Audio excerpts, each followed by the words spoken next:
City of the Horizon.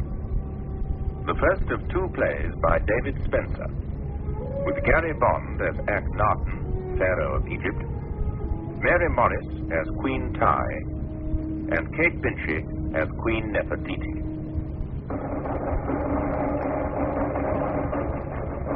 This is a play based on fact about real people who lived in Egypt 3,300 years ago. Akhenaten was a poet, a king, and a god. His reign as pharaoh came immediately before that of Tutankhamun, of whose treasure most people have heard. Akhenaten's treasure was a way of life, a style in art, a dream. A dream which might not seem so strange today. Part 1. The Dream.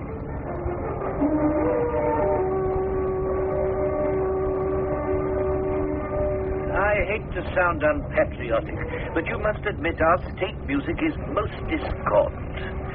Or perhaps you enjoy the trumpets and cymbals of Amun-Ra. After all, my dear Horemheb, he is the god of war. Perhaps they bring back to you the thrill of past battles. I hesitate to use the word victories. My dear fellow, you're scowling as darkly as the weather. Thank you, I'm keeping my thoughts to myself. How considerate of you. And there's no point in trying to anger me into a statement. My dear Commander. As I'm saying nothing. It is said that an angry sky at the anointing of a new pharaoh is a bad omen. I dare say there's no truth in it. Do you find it hot? I find it as I find it. It's all taking too damn long. But of course. A god is revealing himself to his people. One can hardly expect our beloved priests of Amun not to make the most of their ceremonial authority. Priests are too damn powerful. There I agree with you. Too rich and too powerful. And you know where the secret of that power lies? In a key. The key to death, or rather to immortal life. Man is so frightened of extinction that he will make himself a slave to any ideal that promises him a comfortable eternity. But supposing there were another god that could make the same promises, wouldn't that be interesting? What you're saying is blasphemy. How superstitious you military men are. I am a soldier.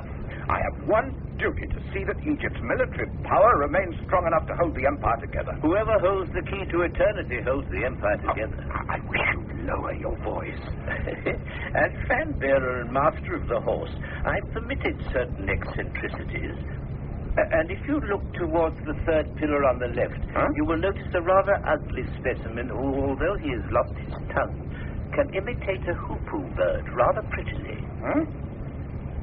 Your rise to power has not been exactly slow. I did not have the good fortune to be born into the nobility like you.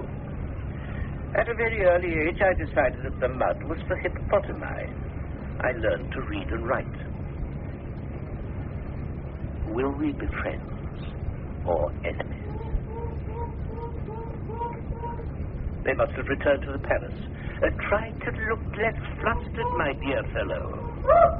Instead of imitating bird noises, go and pay your dues to the great god Amun before he strikes you off the face of the earth. The High Priest. We were just talking about you, weren't we, Commander? No, we were... You seem to be short of breath, Tammuz. Yes, I've had it here. I want a word. And I do wish you would find some subtler way of warning. The sound of the hoopoo is fearfully old-fashioned. I hope my spy didn't hear what you said. He's rather sensitive about his imitation. I did not come here to play games. No. No. It must have been clear to both of you that the god was not pleased. Do you mean our new pharaoh? The pharaoh's eyes were cold. His eyes are always cold. Amun was not pleased. He refused his benediction. How awkward of him. The pharaoh has no faith. Oh, come now. No faith. You both saw what happened this morning as we approached the Holy of Holies. Amenhotep hesitated, turned away, and refused to enter. Only after his mother spoke to him did he agree to go in. Ever since he was a child, he's had a fear of the dark. He also suffers from fear of suffocation in small places. And even you must admit that the sanctuary of Amun-Ra is both small and extremely dark. This, other god, the Aten, or whatever he calls it, the misfit from the city of the sun. Ah, now we come to the real reason. Is the all-powerful Amun worried by other gods? There are hundreds of other gods. This one is new. Does novelty frighten you? How serious is the pharaoh's devotion to this thing? Not serious. But during his co-regency, he built a temple. A very small one. His father did not object. It was Tai, the mother, who did not object. The Aten is her pet god. Exactly, a pet, a plaything. So she had her son educated under the tutelage of declared heretics for the sake of a plaything. There seems to be little difference between the two gods. They're both sun gods. But what I can gather from this newfangled theology they call the teaching is that where Amun-Ra is tangible, to be seen daily in the sky, to be seen quite plainly on festival days, the Aten is all-pervading and most sinister of all is invisible. I don't trust invisibility. You never know what it's going to be next. And now he's building a new temple, a larger temple in Thebes itself, on land consecrated to Amun. It'll be difficult to find land not consecrated to Amun here. Our young pharaoh is certainly popular with the people. The people are gullible. It is Nefertiti, that cheer. Oh, indeed, yes. The perfect family. Look, she's holding up their baby daughter. Very tart. A win. Not an auspicious beginning, It may be necessary to take action. I know we can count on you, Commander. I hope we can count on you, Counselor. They're returning to the palace. Now we shall see how he conducts his first official audience. One word, Tammuz. Don't push the young man too far. Let us all try to hide our worries in the sand for today at least. When all is said and done, it is the people who choose their pharaoh. Because you come from the people, I do not credit them with a power they will never have and never wish to have.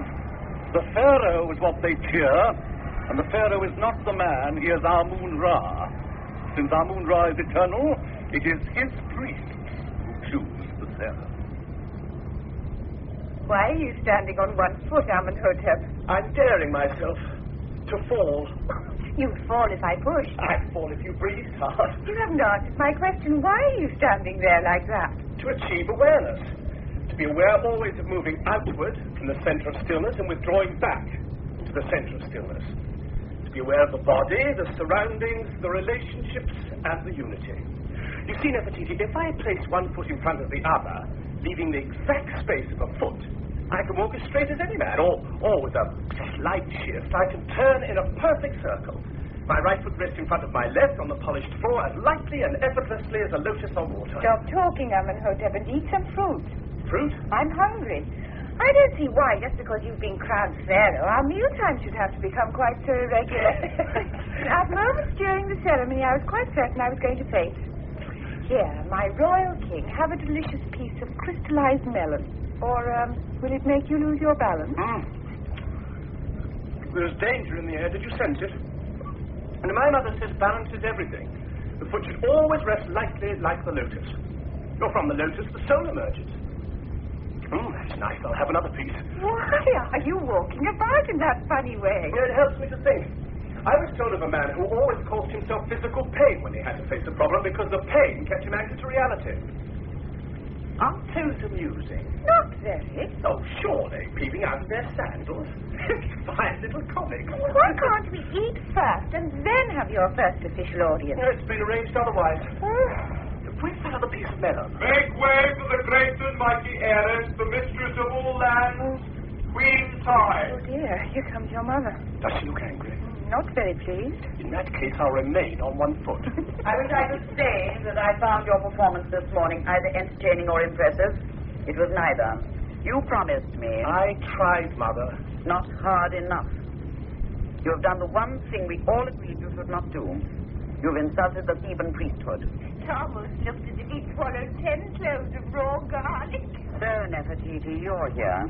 Yes, Mother. Where was she expected to be? Your giggling didn't help matters. Nerves and hunger. People who can't control their laughter show a flippant nature. Or a deeply serious one. Don't try to be clever with me, my son.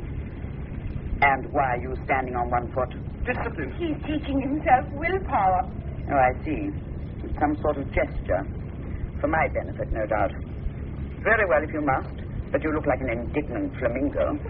Have some crystallized mellow, Mother. It's very cooling on the tongue. If my tongue's hot, it's because your behavior has heated it.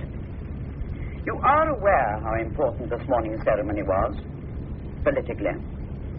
Tact is everything. The priests of Amun are looking for the smallest incident to inflate into a royal insult.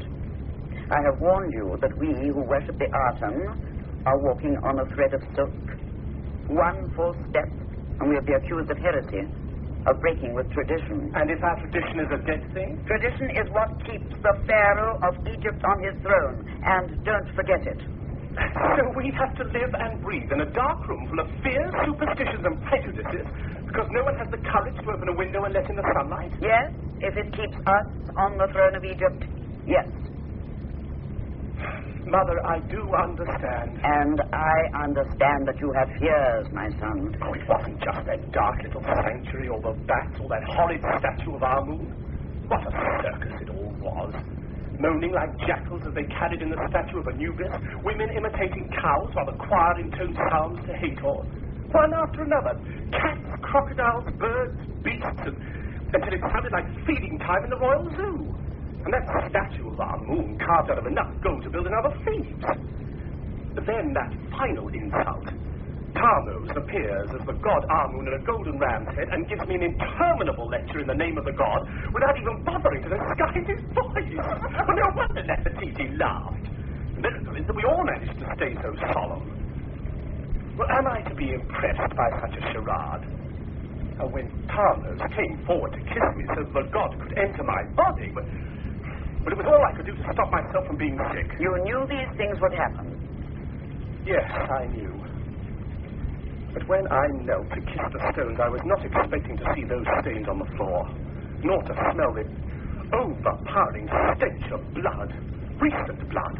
Not the blood of birds or lambs or goats or even bulls, but the blood of men. Men like myself, victims to the carnivorous greed of the god of war. But it was then that I felt inside myself the presence of Aten. Not violence, not greed or appetite or punishment, not war, but peace. Not hate, but love. But how could I kiss those stones, Mother? In our good God's name, how could I? You can put down your other foot. I understand. But you must learn to struggle with your own nature, my son. You are surrounded by guile, so use guile. By compromising a little, you gain more. Appear to give way. The appearance is enough.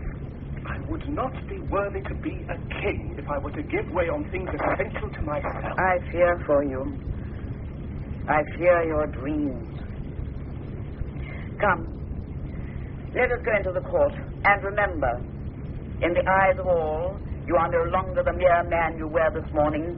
You are now the reincarnated son of a god.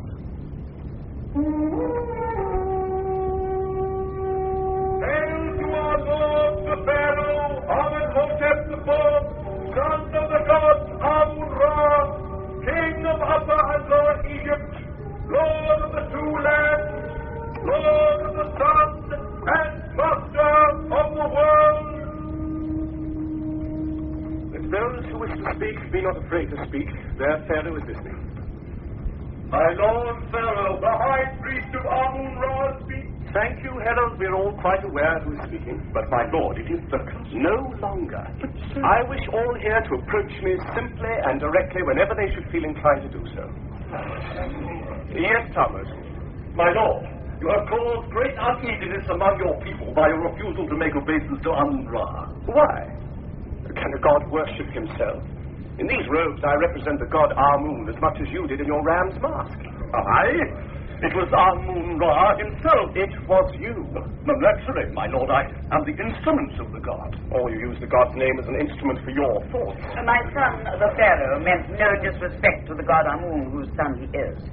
It was the solemn delicacy of his feelings for our Theban god that made him hesitate to humble the god himself.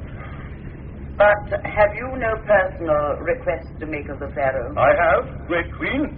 Yes, Thomas. My lord Pharaoh, The priesthood of Thebes have been requesting me to commence my tomb. As High Priest of Amun-Ra, it is to his glory that his servant should have a burial worthy of the great god. Yes. Amun-Ra, to reassure his servant, has appeared to me in a vision. He told me to speak to his son, the new pharaoh, and commands him to build a tomb for his servant. My father's commands will be honored when he has revealed them to his son.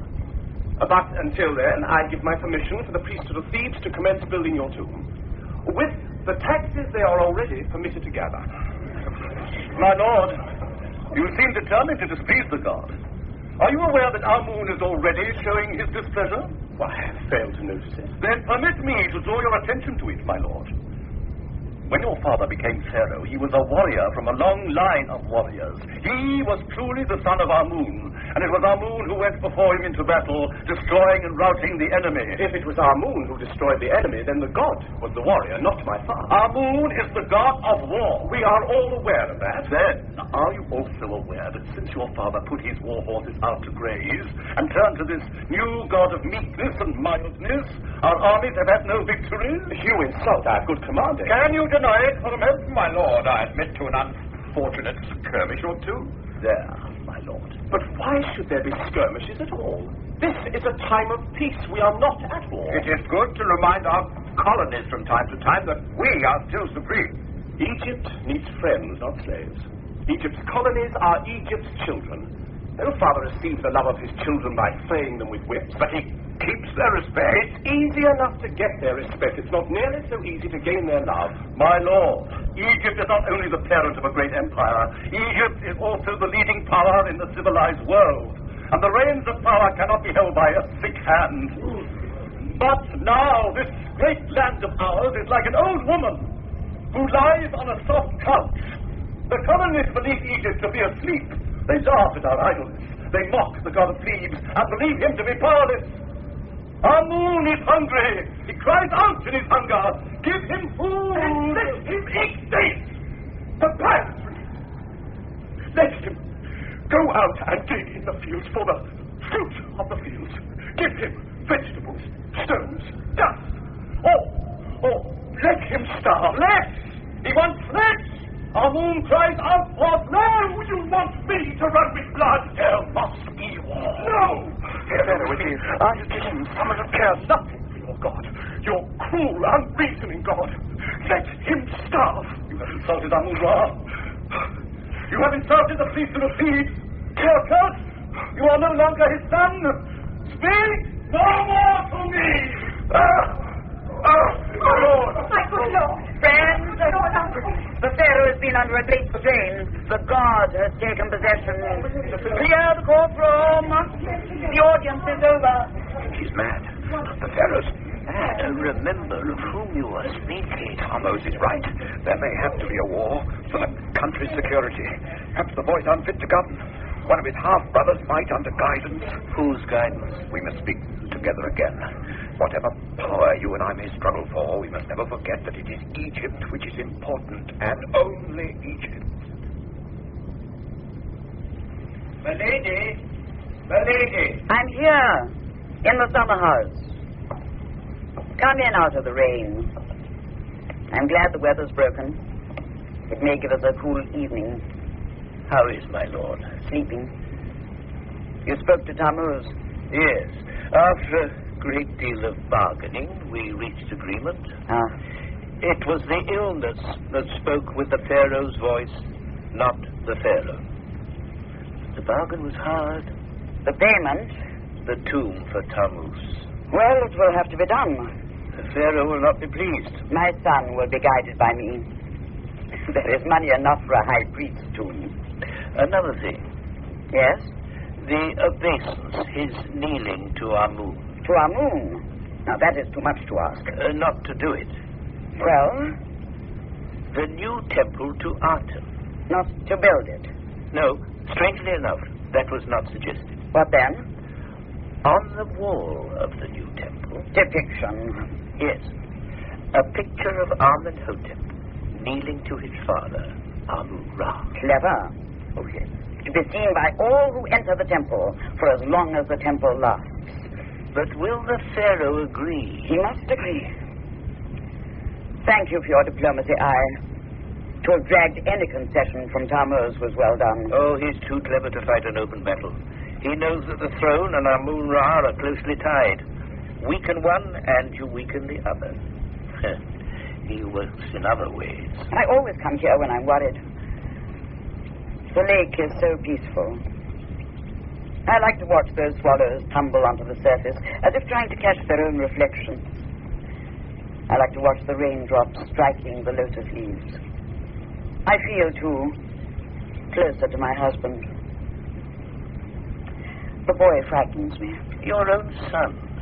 How can I explain it?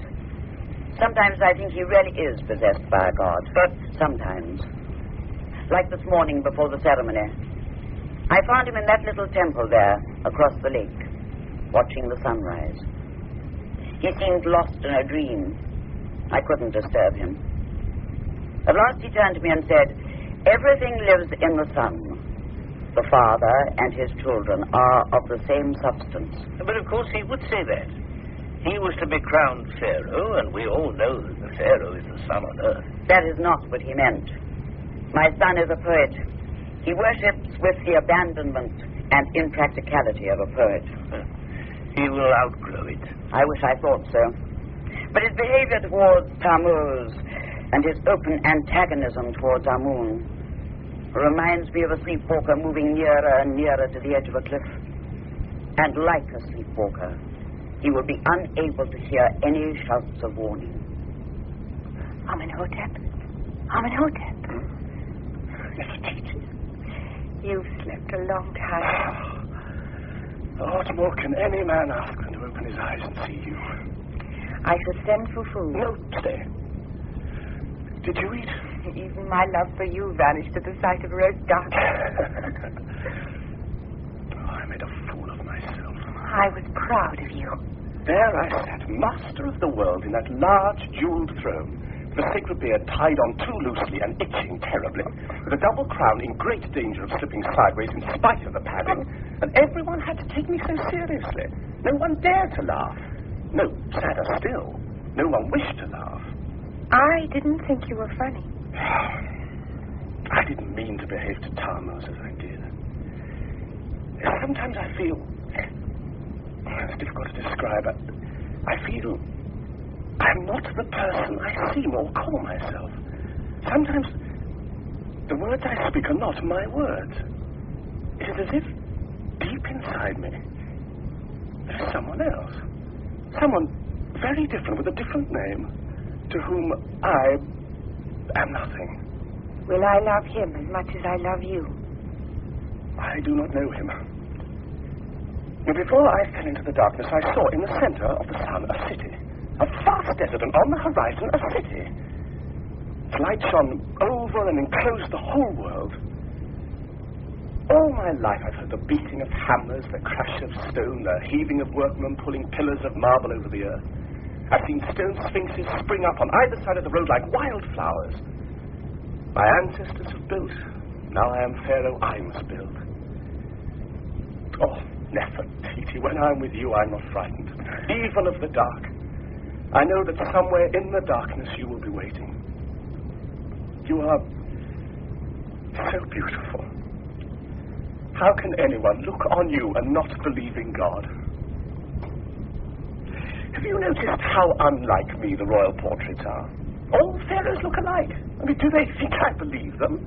Are they ashamed of the truth that they must flatter my ugliness? I see no ugliness. Your eyes lie. My soul tells the truth. Nefertiti. You shall be my only wife. I do not need a pharaoh's harem. What would I want with other women when I have the whole world of women in one? Our children will all be as beautiful as Meritata. And life, my dearest, will be a dance, formal and informal, a pattern of light, and we shall know nothing but joy. Forever and ever and ever.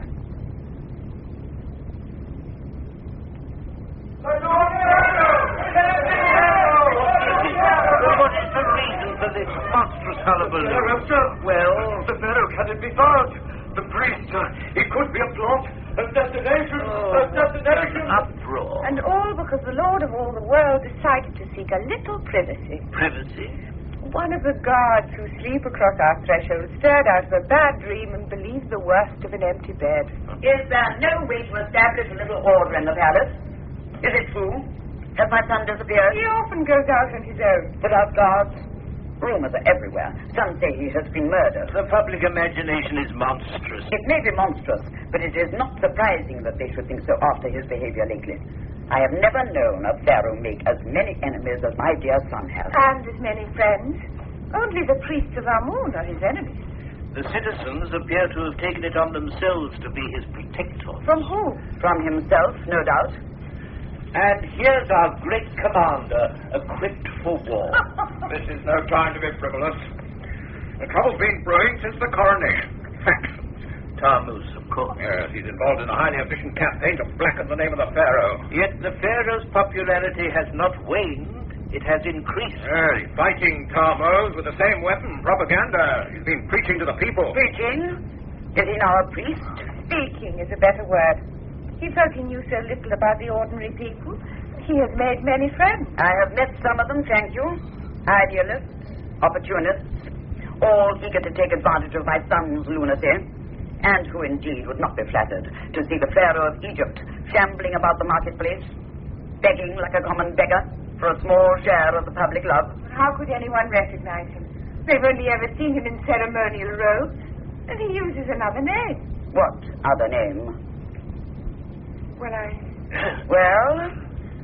Well, he calls himself Akhenaten. It means he in whom Aten is satisfied. You all knew about this, even you, and yet none of you considered it your duty to inform me. Well, Thebes is now more or less equally divided between the more conservative citizens who support Amun-Ra and the younger people who call themselves Atenists. They're easy to notice. They wear flowers in their hair instead of jewelry. as I do. The men also. They declare themselves to be lovers of peace. As I am. Horemheb, it would be as well to restore order, but with as little violence as possible. Let it be known that the Pharaoh is sleeping and will appear publicly tomorrow. If he's back by tomorrow. Oh, yes, he's usually back soon after sunrise. Yes, with as little violence as possible. I wish my son had waited until after I'm dead before he turns the whole Egyptian empire upside down. Have you noticed, Mother, a sense of urgency in him? As if he had sensed already the limit of his time. Urgency, yes, leading to recklessness. Is it not strange that I have managed to worship the Aten without antagonizing a single soul? I am a woman of the world, Nefertiti, and I am not ashamed to be one. From childhood, I was trained in statecraft, politics, and all practical matters of government. And I have managed to hold the reins of Egypt for my son. Do you believe yourself capable of such a task? You can share my son's dreams, but are dreams sufficient? Since that unfortunate incident of the coronation, there is one word that has not left my lips. Compromise. Give a little, take a little. Is that so very terrifying? Compromise is something that your son doesn't understand. Then you must make him. Make him? Yes. Use your influence. Am I to influence my husband to stand against his own judgment? When that judgment is wrong, yes. But I don't believe it to be wrong. Then your love is blind. My love is as awake as is his for me. That I can share in his dream is one of the blessings of art. So you admit the dream? A vision, then. They amount to the same thing if all reasonable sense has to be sacrificed. That comes close to fanaticism. Is it fanatical to believe in love? To wear flowers because they're beautiful? To know that peace is greater than war? Is what is happening out there the sort of peace you had in mind? That has been caused by the priests of Amun and by no one else. If a little tact had been used, none of this would have happened. Tact? When your second daughter was born, could you not have named her after the Theban god? No, she was named Makataten. Did you expect the priests of Amun to be overjoyed at such an insult? Is that not so, Mm-hmm. Am I not right? I'm sorry, my lady. I was thinking how remarkable it was that the moment Horemheb was dressed for war, he did not stutter. I find that interesting. Even you no longer listen to me. Mother, we all listen, but the world is changing. There's a new pharaoh in Egypt. The future belongs to him. And to you, his queen. In a way, yes. So you are the modern world. But reason, Nefertiti, is not like a dress that is fashionable for an hour only. It is not that easy to make me retire gracefully. As long as there's breath in this body of mine, I will use my experience to instill some caution into you both. I appear to have caused a disturbance. Where have you been? Well, Horemheb was working the citizens up into some kind of frenzy. I spoke to them and they turned for home quiet as lambs. A disgraceful night. Amenhotep, I really must speak my mind. Of course, Mother. Since before the first pyramid was built, the pharaohs of Egypt were known to be gods. Gods, my son. Not kings, not great men, but divine beings assuming the flesh of humanity, so that wisdom, order, reason, and harmony should shine over the two lands of the Nile. Mother, I am a man. No, you are a god. You have broken one of the sacred rules. Your sandals are caked with the common dust. Your ears with the words of the ordinary man. Your shoulders have touched the shoulders of slaves. You have betrayed your divinity. Can I believe it is my own mother who speaks? Is Amun great after all? He is great because centuries of worship have made him great. And Aten? He is a god without form, without human attributes. Do you think the people will throw away their superstitions, their ability to see, hear, touch, and above all understand their gods? No. They want stone. The religion of Aten, like any supernatural belief, will always be for the minority. You may like to believe you are Akhenaten, the priest, but you are Amenhotep, pharaoh of Egypt, and you cannot be both, my son. You cannot be both. My lord, Pharaoh, I am here. Oh, my lord, tell me the news. Come. Fire, my lord, in the city, a great blaze. Go on. It's your temple, the temple of Aten. The blaze is too great. We can do nothing but let it burn. I see. Did I not warn you? Your beloved people will say that it is Amun who has destroyed your God. Thomas has only to announce that Amun has disowned you, and we could have open rebellion. Mother, calm yourself. Calm myself. All these years I have advised you to be cautious. Now, when there is little time in which to act, you sit there and do nothing. The fire has started. It burns. Let it burn itself out. Look, the sun is about to rise. It's the holiest part of the day. I wish to be left alone to think. Nefertiti will stay with me. Mother, try to sleep for a time. We have a difficult day before us. Very well. As my counsel will be ignored, I shall not waste my breath. But I promise you, I shall not sleep. If you need me, call me, my lord. Thank you, I. You are tired Yes. and angry. Yes. Stroke my head. Oh, no one has healing hands like yours. Nefertiti, I have seen such dreadful sights, such squalor, such suffering, such poverty and disease. Can it be right that some men should be born to such unhappiness? Something will have to be done. Yes. Look, Nefertiti, the horizon is really growing light. It's not the fire. Oh, I love this moment. All the cruel things of night, snakes, lions, jackals swoop guiltily away. Birds begin to sing. Now the fish will be rising on the Nile, and the young goats raise their sleepy heads to drink in the new daylight. Oh, what joy and beauty there is in the rising sun. The earth is responding to the sun's embrace.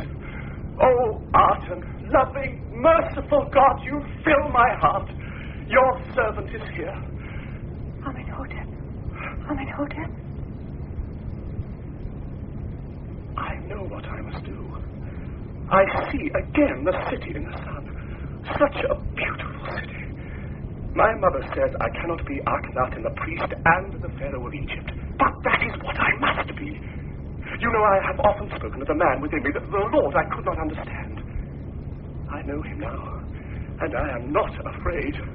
He is Akhenaten, he in whom the Aten is satisfied. People of Thebes, silence for your pharaoh! Amenhotep IV, master of the world! My friends,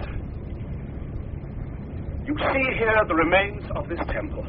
A temple I built in honor of my god, the Aten.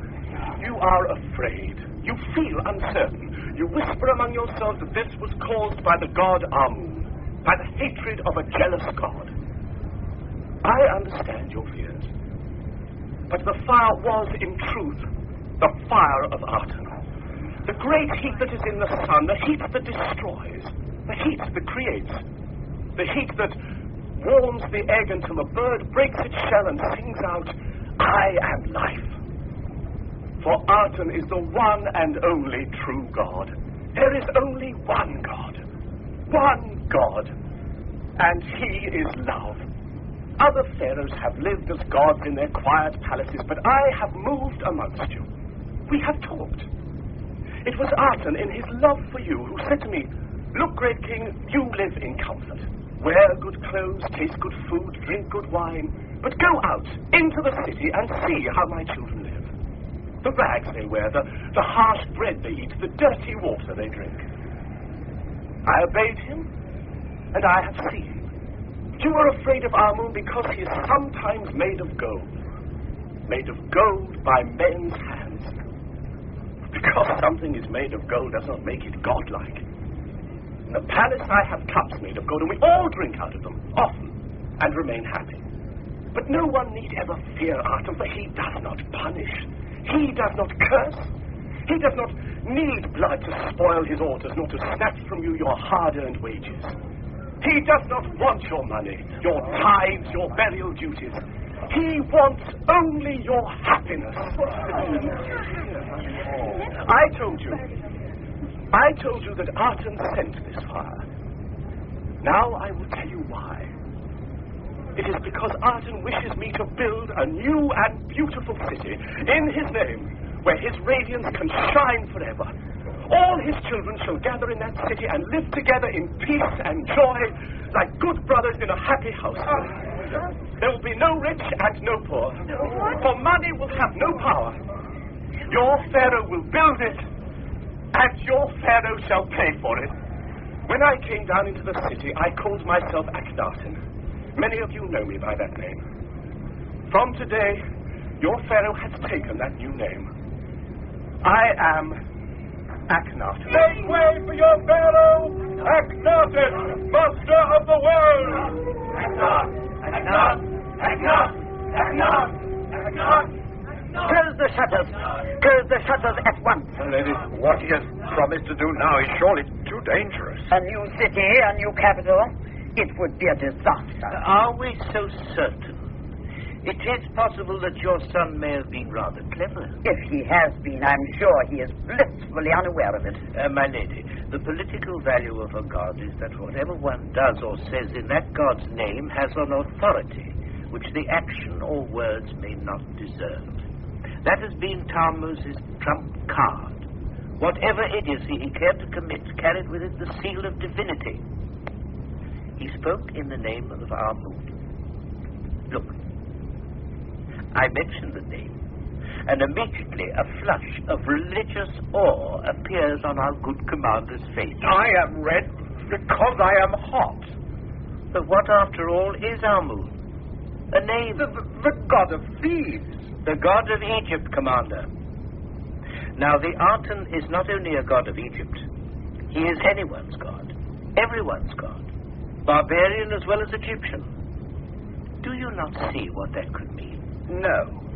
The religion of Aten, because it is universal and includes all people, could be the way to unite the empire at the precise moment when colonial ties are beginning to weaken. One god. Authority over all races. If he insists on building the city, he could break Egypt in pieces. Egypt is not a delicate cup to be cracked by the first clumsy touch. Time is on her side. Time, and who should know it better than I do, is on no one's side. Time is everyone's enemy. And sooner or later, Egypt will find herself suffering the slow death to which we are all eventually victims. All we can do is to delay that process as much as possible. My son's intention to build a new capital will hasten it by several centuries. Mother! Oh, Mother, you should have come with us. You should all have come with us. I never knew that Thebes grew so many flowers. All the way back to the palace. People ran beside the chariot, pelting us with notices. Blowing kisses. Sky opened and it rained with oleander. Scarlet and hibiscus. sky blue convolvulus. Oh! Well, why are you all in the dark? You'd think the sun had decided not to shine or a sandstorm was blowing in from the south. Open the shutters. I ordered them to be closed. But why, Mother? I have always found crowd hysteria disturbing. Well, my son, is there to be a new city? Yes. Is Thebes to be deserted? Those who wish to remain will remain. And those who wish to come with me may come with me. So, you intend to divide the land? In my crown, Mother, in my badly fitting crown, I unite the lotus of the south with the papyrus of the north. Those symbols I have taken very much to heart. The lotus and the papyrus make Egypt one land. Oh, why should there be division? Oh, Mother, try to understand. I understand that Thebes is to be deserted. That may be. If you were to look out over the city... I can't, Mother. You've had the shutters closed. I've had them closed because I cannot bear to see this great capital, Thebes of 100 gates, the city of gold, being condemned to death. If that is so, it has condemned itself. You can say that to me. The greatest buildings in the city were built by my husband, and I am proud to acknowledge it. I'm not ashamed of it. Some are not even yet complete. No, Mother. And yet you will remove every workman, every craftsman, every architect to build a totally new city. I do not want Theban architects. I do not want another Thebes.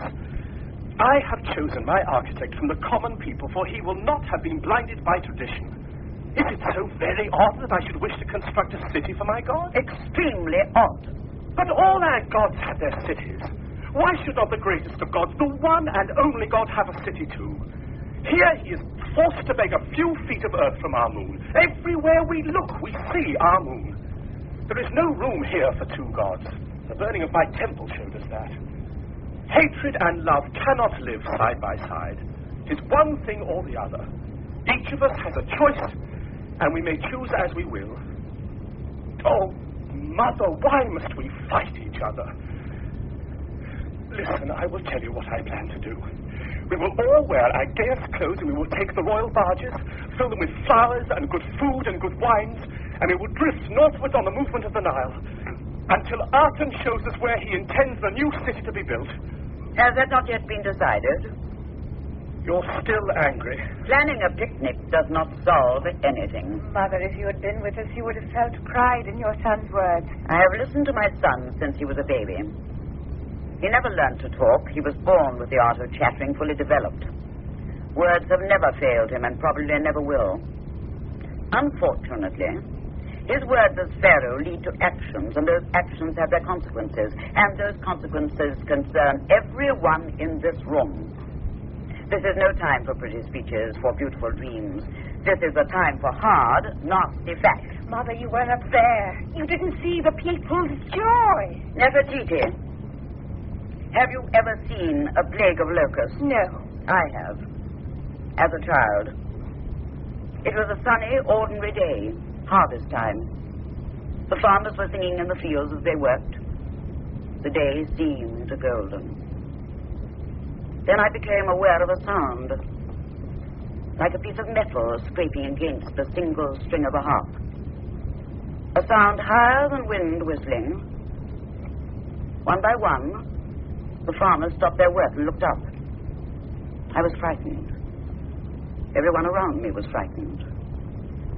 The wind was blowing from the south, and I looked into the wind, for I knew that a powerful God was striding down at me from the horizon. And I was right. Out of a blue sky there appeared a wisp of smoke. And even as I watched, that wisp was followed by another wisp, and another, until the sky to the south was filled with a black cloud, bringing thunder. It grew larger and larger. It blotted out the sun. Then something fell upon my arm. It had a face, it had eyes, it had teeth. It was an insect, made of straw, and yet it was as hard as alabaster. I shook it from me, but two appeared in its place. I shook them off, but more and more settled on my bare flesh until I was covered with them. They were in my hair, on my legs, on my face, and I screamed out. The ground was crawling, and it was alive. People were running about like disturbed ants, calling on the gods in their panic. I ran to the river and jumped in and hid in the reeds until it was over. When the cloud rose again, I saw, where only a few moments before, the grain had been rich and ripe and golden. A desolation impossible to describe. I heard in the eerie silence the wailing of men and the sobbing of women. But in all those people's minds there was one single thought. The Pharaoh is to blame. Yes, horrible. But why did you tell us this, Mother? We know that these things happen in the natural course of events. There is no such thing as a natural course of events. Nefertiti spoke just now of the people's joy. But this joy is nothing. Their love is nothing. A swarm of locusts can change that love to hate in a single afternoon. For each day's satisfaction, they look gratefully to their god, the Pharaoh. And if a crop fails, or the sun refuses to shine, or 2 bullocks die from overwork, it is the Pharaoh they blame. Their God has let them down. Therefore, he is a false God. Those who follow you to your new city will expect everything. The slightest tremor in the sand, and they will know that you and your God are evil. And they will hate you. Mother, why are you always so pessimistic? Optimism has no place in politics. Now that you've taken my place, I hope you will always remember that. No, Mother. Oh, yes, my place.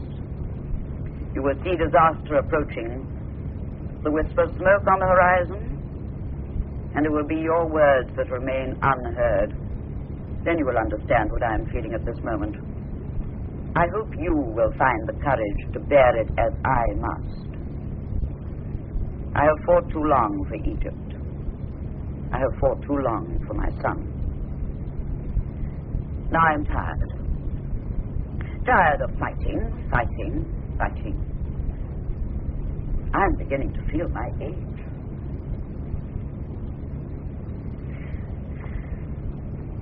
I feel quite cold. Open those shutters. Let in the sunlight. My lord. Given time, your mother may teach herself to find possibilities in your ideas. I expected her disapproval. Your mother is aware of dangers, my lord. There are always dangers, Commander. I did not expect to see her so hurt. If you consider only the dangers, nothing new can ever happen. Arton will protect us. Will Arton protect us against the vindictiveness of Tamos? I, too, have power. Your faith, my lord? Arton is power, Horemheb. How will our colonies react, my lord? I intend to build temples to Arton in every land, new cities even. We will train priests in the teaching and send them out to spread the message of love. You believe they will accept it? Love is not an unpleasant thing to accept. Not everyone has a sweet tooth, my lord. Then we will not make it too sweet. The merest hint of discipline will counteract the sugar. But I am sad about my mother. My Lord Pharaoh. Yes? Tamos, the high priest of Amun, wishes an audience. He is here? In the courtyard, my lord. Alone? Alone, my lord. Oh, we must not keep him waiting. Tell him to come in. Yes, my lord. Order some fruit and wine. Yes, my lord. Perhaps you should refuse to see it. Why? No. If we're going to be treated to some more of our moon's curses, the sooner we get it over, the better. Well, perhaps today's a good day for excommunication. Let us hope not, my lord. Oh, why should that worry us, Commander? I have more or less excommunicated myself. The High Priest of Amun. My Lord Pharaoh. Yes, Tamos. My Lord Pharaoh. There's blood on your cheek. Friend, you're trembling. No. Why are you kneeling? You must not kneel. Chair for the High Priest. My lord. Immediately. Let me help you. Now, see it. How pale you are. What on earth has happened to you, Thomas? Here, drink some wine. Bring some water from the fountain and a clean cloth. Yes, my lady. Crowd, my lord, after your speech. Violence, such violence. We bolted the doors, but even the heaviest cedar wood was too weak to hold back the tide. The doors broke. The people swept through the temple like an angry sea. They shouted your words with chisels, hammers, stones, anything they could find they destroyed. Drink your wine, Thomas. You're safe here. My words. They shouted my words. Did they understand nothing? What did you expect them to understand, my lord? What understanding can one ever hope for from the rabble? The water, my lady. Here. Let me wash the blood away. Sit still. It is a stone. I'll call the guards immediately. No, that would inflame the situation. Let the fever burn itself out. My lord, at Narton, I have heard your words. I have seen the light of Arton. My lord, I kneel to you. I ask your forgiveness. What I now know in my heart, in the silence of my heart, I have always known. But today I understand it. I know that your monuments will endure. You have tamed the mountains and led them to drink from the waters of the Nile. Forgive the doubts of an old man. These doubts are now dust, as I have done. Thomas, you are welcome to our love. Let your Pharaoh's arms hold you and give you strength. Come, let us dry your tears and find a way to make you smile again. Do you hear it, Do you feel it, Commander? The air stirs. There is a rustling. It is like the first raindrops after a long drought. It is happiness. Happiness approaching, filling the room. It's filling the palace, the city, the land, stretching out to our most distant colonies, to the sky, to the great stars themselves. Everything bursts into song. Trees explode into leaf, flower, and fruit. The dry land grows green again. It is life. It is birth. It is joy. The presence of Arton. Oh, my heart beats. My body burns. Shall we not, all of us, share in this joy? Thomas, you have been born today a child of the sun, and I shall call you Ramos, after the sun god Ra. You shall be Ramos, the high priest of Arton. You will never again be far from my love, and I will lead you onto the terrace to show the world how greatly you are loved. Today is truly a God-filled day. Come, my friends, come. An uncompromising eagle becomes a tame dove. A miracle? This makes a difference. So you too have been converted? We are both realists, These dreams and words cannot deceive us. Oh, Horam, let me live with illusion for at least a day. A day only. That piece of play acting would convince no one who didn't wish to be convinced. Only play acting? I wonder. To be near the throne is to be near good fortune. We both know that, don't we? You're not as simple as I thought. Shall we walk out on the terrace together and show our support for the Pharaoh? Together, we can share some of the day's glory. Together, Commander? Well, yes, certainly.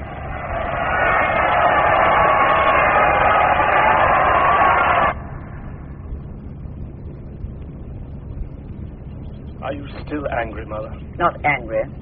You were hurt then? I've not come out here to lick my wounds. I gather Arton has a high priest. Yes? Ramos. There are so many names being changed at court that I feel quite out of things. Your father built this pleasure garden for me soon after you were born. Do you remember our boat? Autumn gleams, yes. We used to take you out on the sacred lake among the crocodiles and the golden fish. Oh, I used to love those days. Those holidays. Often in the evenings, your father and I would sit here unattended, like any ordinary couple in the privacy of their garden. Sometimes I was allowed to join you. And sulked when it was bedtime. You were not an easy child. Your father's harem was always full, and he enjoyed it to the full. But it was always to me he returned, and this place was forbidden to any other woman. That seems to be a family characteristic, to prefer one woman above any other.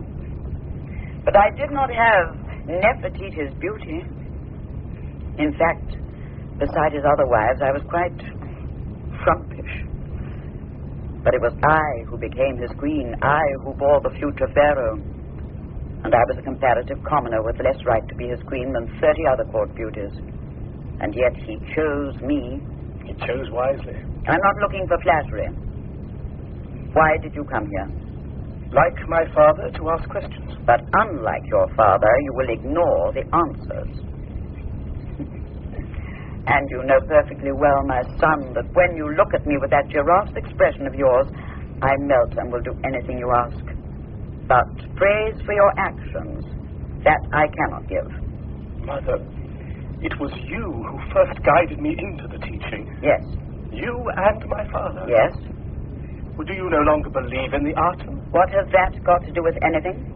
But you and my father gave me my belief. Yes. And yet, now you stand against me. Why? Because I think what you're doing is wrong.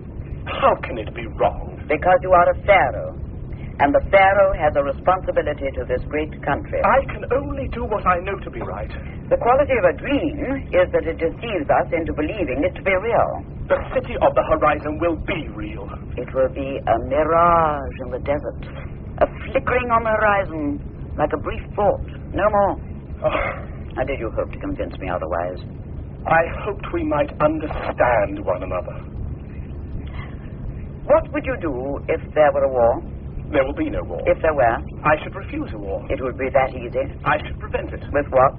Reason. There will be no war. Oh, forgive me, my son, but there may be. Arton is the god of peace. But war is natural to this world. No longer. You have discovered the answer to it, then? Yes. Love. Oh, my poor, simple child. Listen. The Hittites are our natural enemies.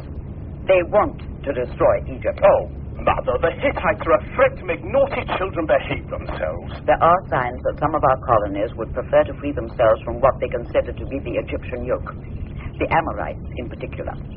Your father knew this.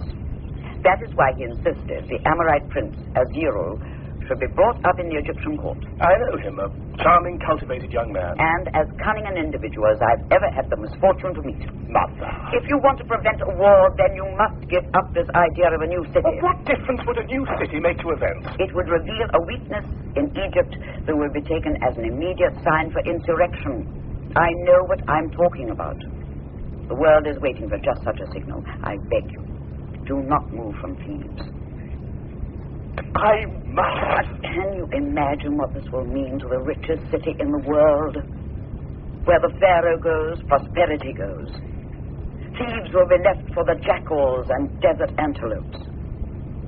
I see houses falling into ruin, doors off their hinges, weeds springing up through the stone floors. I see sand blowing through empty churches and the pillaging of royal tombs.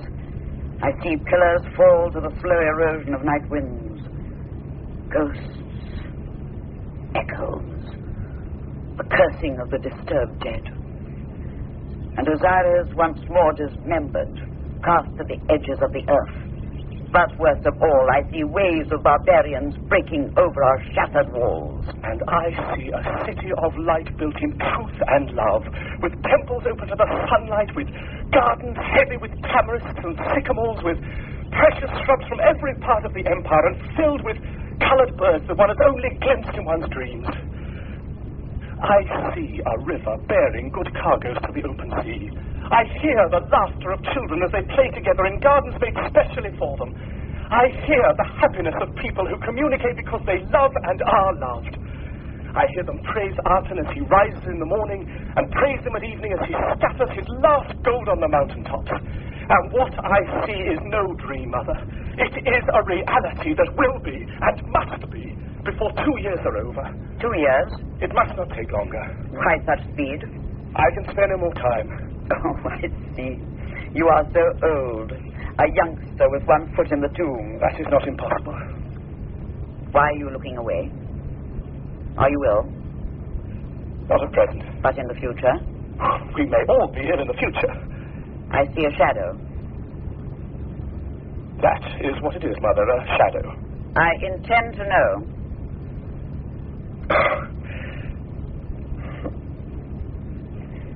Nefertiti must not know. A man should keep no secrets from his wife, but this... She must not know. I can keep secrets. You must promise. Yes, yes. On the sacred light of Arton. I'm waiting to hear some unpleasantness. Please let me know it quickly. On the sacred light of Arton? Yes, very well. I promise.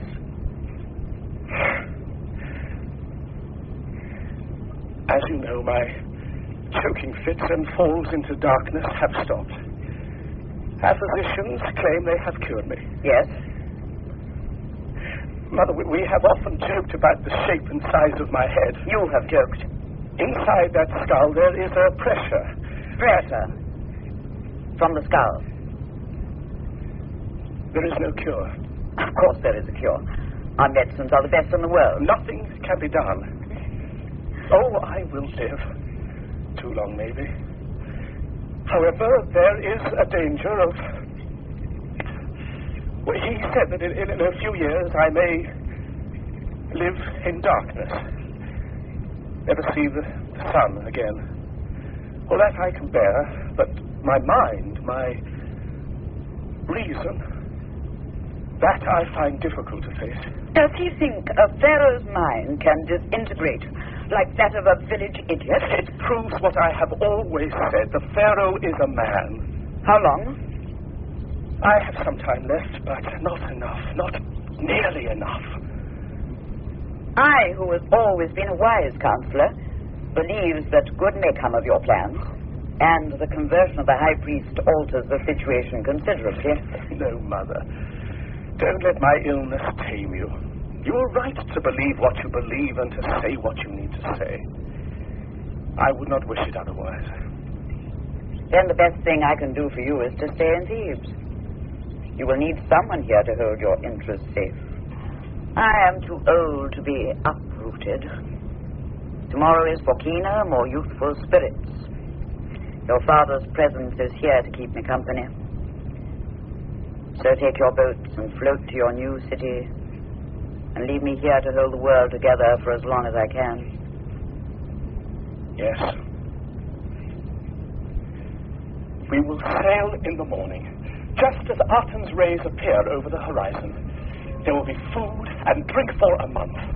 The boats will be decorated with blue lotuses, and there will be music and flowers and happy laughter. We're sailing Nefertiti on the very soul of Egypt. I have been watching the very soul of Egypt as he pretended not to sleep. Do you want a little shade? No, I love the sun. Oh. Yes. Am I too heavy on your arm? No.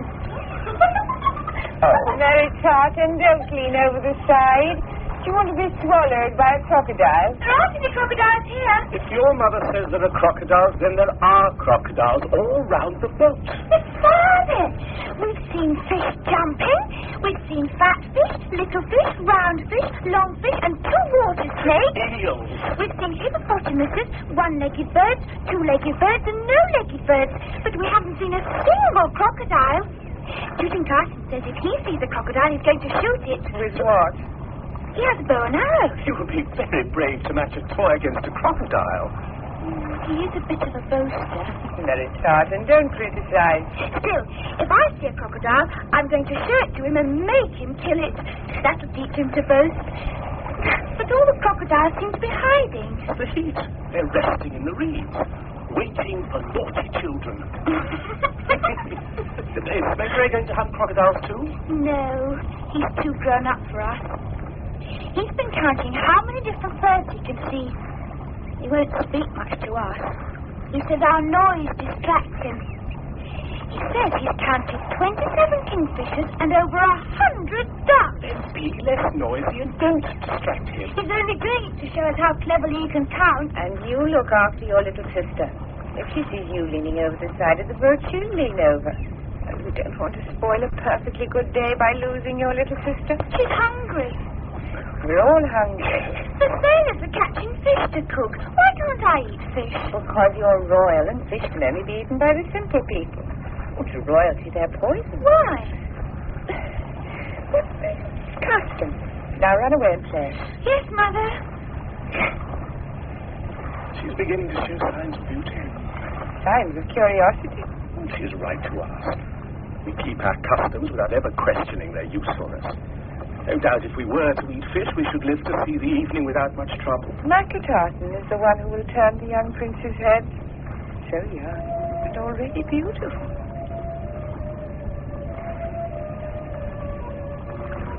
The Nile is Egypt.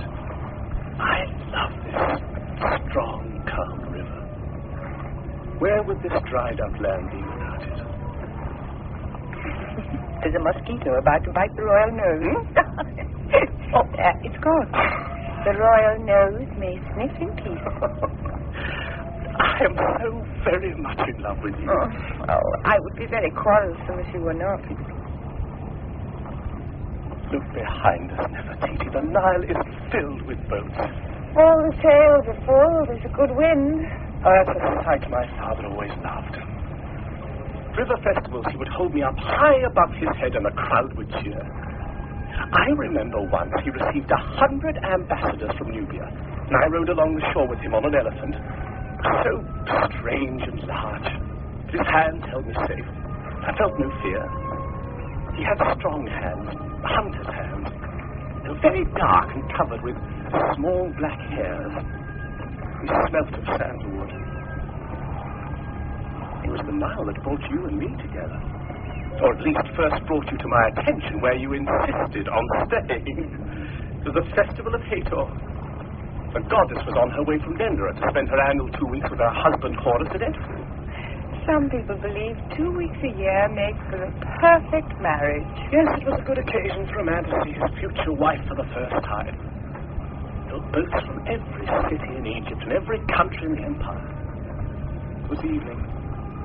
We were all dressed as gods and goddesses. My father was magnificent as Pa, the creator, standing silent and majestic in the prow of our ship. My mother, of course, represented Hathor and stood beside him. I, to my horror and dislike, was forced to be the cat goddess Bastet.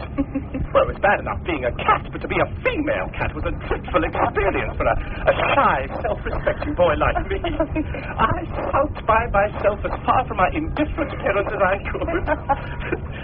Then, suddenly, the stillness of that holy hour was shattered by laughter that echoed across the water from bank to bank and back again.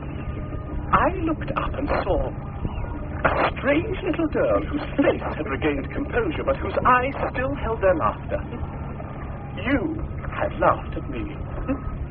At that moment, a highly embarrassed cat goddess who wished only to melt away into the dusk fell deeply, irrevocably, and eternally in love with you. I have often wished I had not laughed. I am glad you did.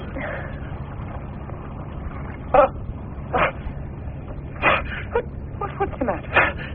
My lord, what is it? Something's happened. Something's altered. There's a mist on the river. Yes, clear, my lord. No, it's strange. Golden mist. No, you've been in the sun too long. No, the wind's dropped it. It's quite airless. Help me to stand. Come into the shed of the canopy, my lord. I'm suffocating. Look, the sails are still. We're trapped by rising sails. We're turning a bend in the river, my lord. A cloud. A huge white cloud. A flock of ibis birds, startled by our oars. Look, they're circling above us. Flock of ibis They birds? are hundreds of them, rising and falling on that great stretch of sand as if the sand were breathing. Do you see it, Nefertiti? Do you see it? What, my lord? The city on the horizon. We have arrived, nephew. It is here. It is here. Arson has brought us to our journey's end. We must signal the boats to stop. It is here. We will build our city.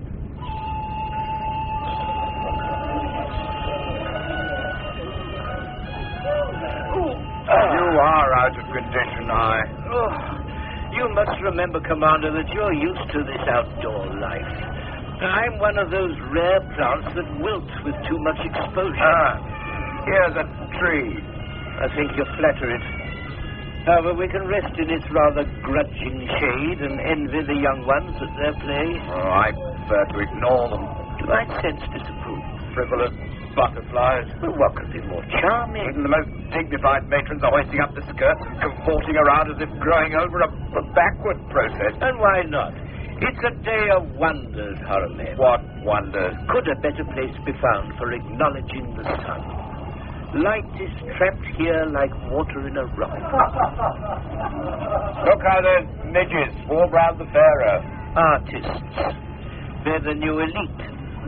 We must just be thankful they came in a separate boat. You may have noticed, that I am not wearing a single flower. Well, and you were quite right, Harameh. The thought of you with a lotus stuck behind each ear would cause consternation in heaven itself. My Lord Pharaoh, my lady, allow me to offer you a few inches of shade. Happiness can make one so hot. There is such confusion. The moment anyone says this is where I shall build my house, my avaricious daughter here has claimed it first. I fear there will be no room for anyone else. Oh, I will find room for you all somehow. Mary Tartan, run and ask Stefek to send us some fruit juices. No, don't shout at him. That's ill-mannered. He's only a slave. If you had the misfortune to be born a slave, would you like to be shouted at? Mother, he's foreign and I am a princess. Go at once, or not a grain of this sand will you get. Yes, Father. Don't look so miserable about it. It's far too easy to spoil one's children. Why, Commander, all your flowers are gone. Yeah, They wilt so quickly in this heat. Let me share mine. Please, my lady, I wouldn't dream of I depriving have you. just been given an armful of fresh ones.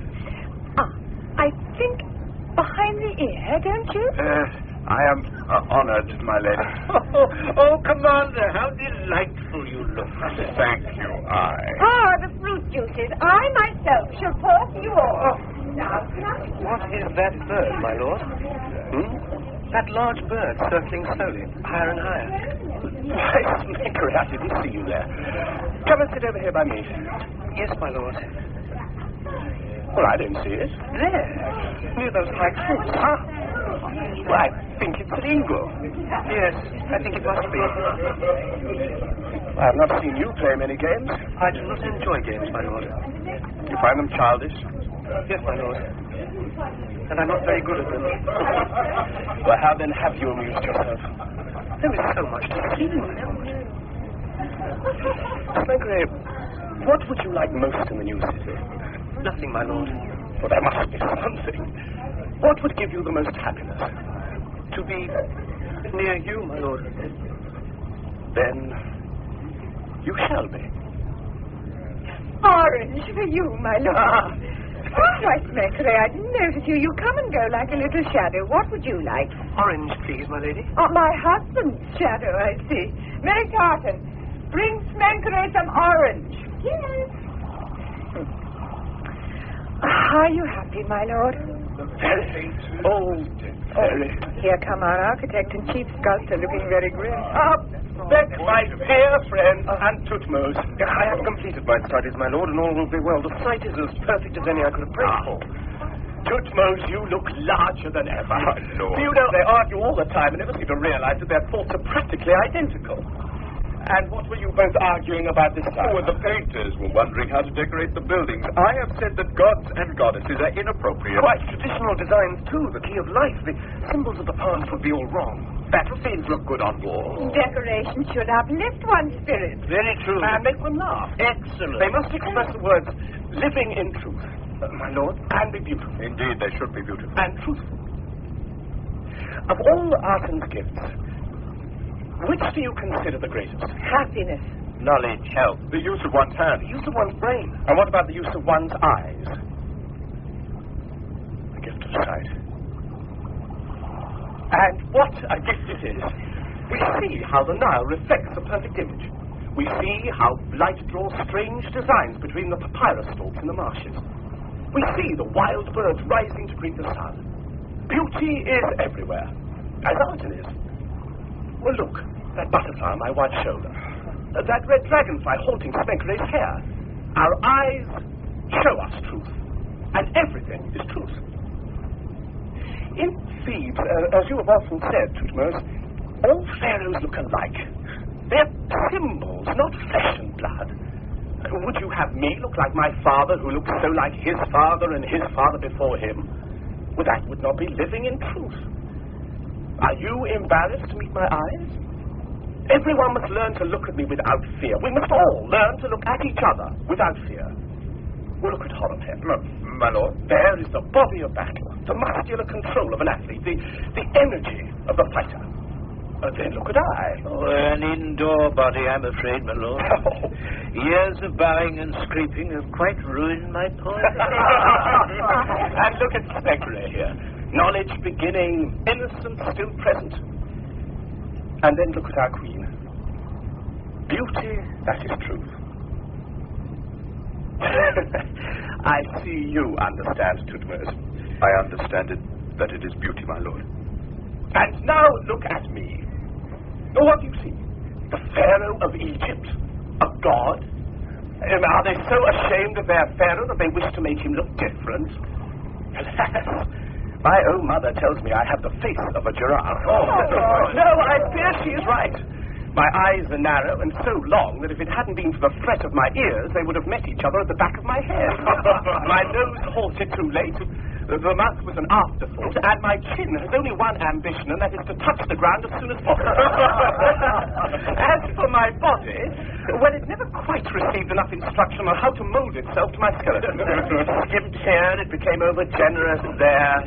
But I have beautiful hands. I hope you all notice that. Yes. They are the only features where length created proportion. Oh, and my feet. They are also quite envious. No, I am not handsome.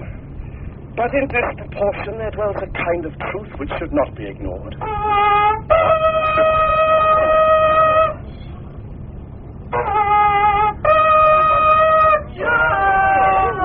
Egypt for the Egyptians! Egypt for the Egyptians! Charge!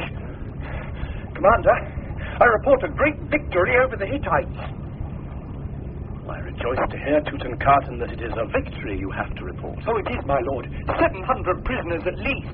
The enemy army was routed immediately. Oh, it was an easy victory, then. It was good generalship, my lord. But I am surprised that you had to fight the Hittites here. They followed us, my lord. They did. They believed themselves to be unobserved, sir. But I spotted them, creeping along the banks, following the boats, heavily disguised. We surprised them with a brilliant rearguard action. I have to report an almost total massacre, sir.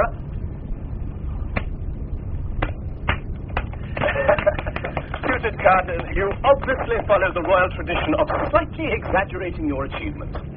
However, for such undeniable bravery, we must reward you. What's the custom at such moments, Commander? He deserves an immediate rise in rank. Well, then I'd better hand him over to your goodwill, Commander. I shall see that he is rewarded, my lord. General Tutankhaten, receive from the Queen of Egypt herself this bracelet of flowers as a token of our gratitude. No. No. Oh, please, General. Flowers are for girls. Flowers are for everyone. Oh, look, even our good commander wears them today. Yeah. And besides, it's not very gallant to refuse a lady's gift. Give it to Smenkery. He likes flowers. Real soldiers don't like flowers. In my presence, Tutankhaten, you will not insult my wife, nor your brother. Half-brother. Since you are too much of a baby to know how to accept a kind gesture, you had better leave us and learn a few manners. Sir. Extremely noisy child. I presume that's your influence, Horemheb. Why should I have influence? You look sad, my lord. He is young. It's only a child's game. Life is full of such games, Nefertiti, full of winners and losers and mine and yours. In a child, it might be amusing. The child eventually becomes a man. And what then? Games are not so amusing in a man. My Lord Akhenaten. Yes, Ramos? It is time to bless the site of the new city. Ah, may it indeed be blessed.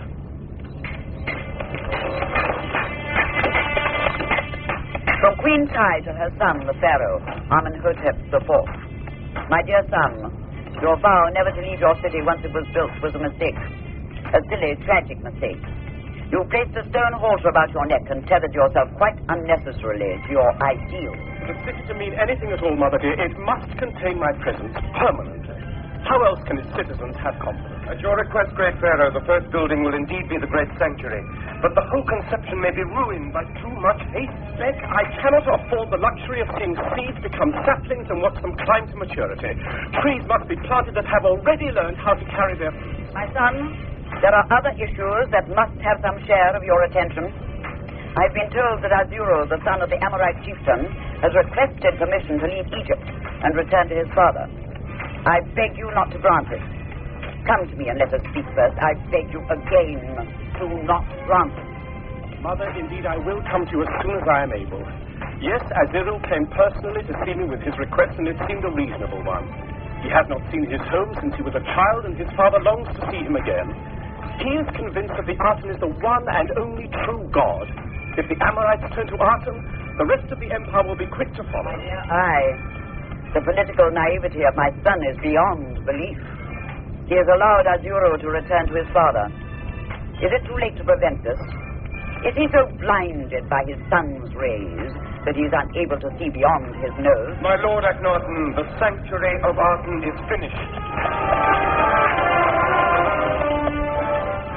From General Horemheb, Commander-in-Chief of all the Egyptian armies, to all battalions and units throughout the empire, do not sleep.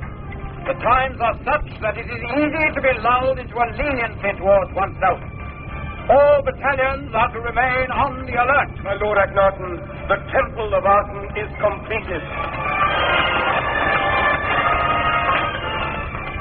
But walks Nefertiti through a shaded entrance and emerges like a butterfly from its chrysalis into a series of bright, open courtyards bathed in light, pillars tipped with gold, colors of the rainbow. There are 900 offering tables. Enough, I think, to feed some of Egypt's poor. Gracious and good Lord and Master, and dear loving brother Akhenaten, Pharaoh of Egypt, Lord of the world, it is with tears in my eyes and sorrow in my heart that I, Azuru, leave this lovely land of yours, which has shown me such kindness during my long stay here. Your mother, the great Queen Tai, sent men after me to bring me back, but your word was my protection. May they learn, as I have learned, the wisdom of Aten. Mother, you must not make me angry. I gave permission for Azirul to go and you tried to have him brought back. I must ask you formally and finally not to meddle in my decision. I am going to your father's palace at Melkata. I shall not meddle in your affairs again, my son. Think of me as dead. My Lord Akhenaten, the great palace is finished. My dear Lord, I long to see the bridge over the King's Highway. My Lord, you are, as we have both known you would be, a father for the third time. It is a daughter. She is very beautiful and has your eyes. My dearest Nefertiti, I am the happiest man alive. My Lord Akhenaten, the North Palace is finished. From Akhenaten, the Pharaoh of Egypt, to Horemheb, General of the Imperial Armies. My great hawk, the city is not yet complete and time is against us. Men are badly needed. Please dispatch 2 or 3 battalions from our frontiers to the new city at once. To the Pharaoh of Egypt, Akhenaten, from his brother in the spirit, Bargate, ruler of Byblos. Brother, the rumors that reach me here are oppressive and fill me with fear. It is not for such as I to criticize, but brother, was it wise to allow Aziro to return to the land of the Amorites? A serpent in a cage is no danger, but in the long grass of our borders, snake calls to snake, and I fear for our safety. Brother, listen to my words. The times are not safe. My Lord Akhenaten, the precinct of the southern pool has been completed.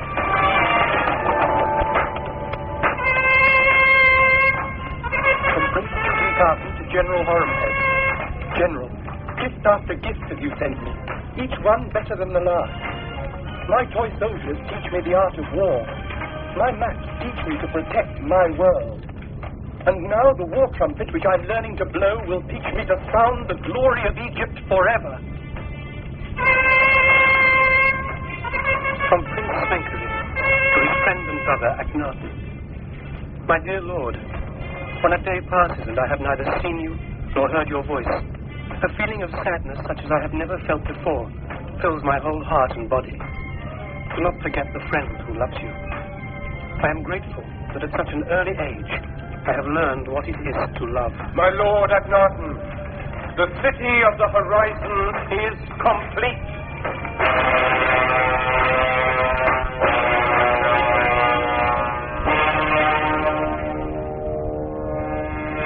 Oh, living art. Beautiful are your first steps in the morning. The horizon to the east glitters with your heat. You drink the mist and melt the late stars. Every land grows lovely. Life looks upward. However distant may be the source of your love, you leave your golden footprints on the day. We have seen you weighting the human face to a radiance beyond itself.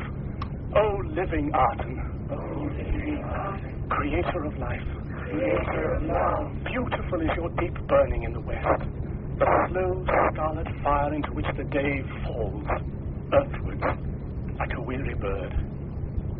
But then the world is dark. All seems dead. Life turns inwards. All things hold their breath. And all that we have seen, we see no more. The lion prowls lazily under the stars' needs. The serpent slithers from the cooling stone and stings. The gazelle shivers in fear. Where is he who created us? It is you who have molded the darkness that your children may sleep and dream. For your lullabies are everywhere, and it is from your darker love the night beast seeks its food. Creator of love, creator of life. Arten is beyond the sun, beyond the stars, beyond. He is life and the measurement of life. Through him and in him we live.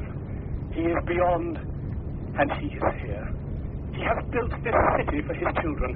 From the sands of the desert he has made it, and made it a reflection of himself.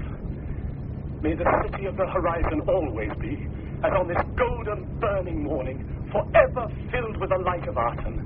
May it last forever and ever. Forever, forever, forever, forever.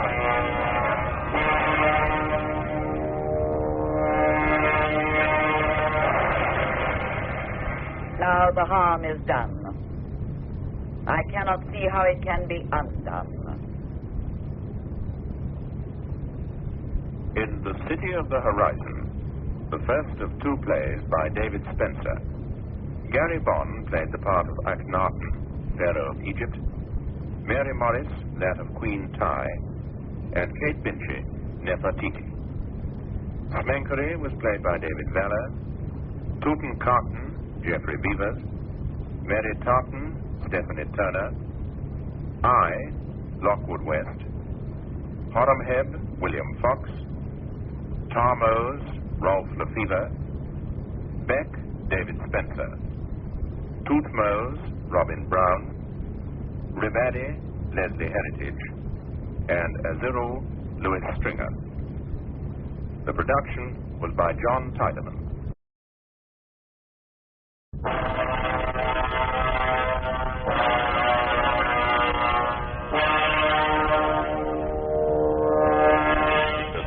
The Horizon, the second of two plays by David Spencer, with Gary Bond as Akhenaten, Pharaoh of Egypt, Mary Morris as Queen Tai, and Kate Binchy as Queen Nefertiti. Akhenaten, Pharaoh of all Egypt, has turned his back on the old religion of our moon and on the ancient city of Thebes.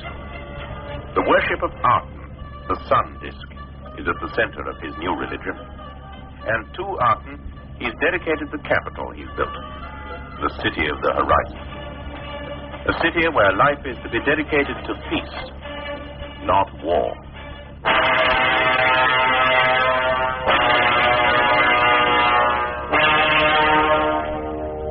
Part 2, The Reality.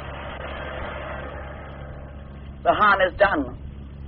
I cannot see how it can be undone.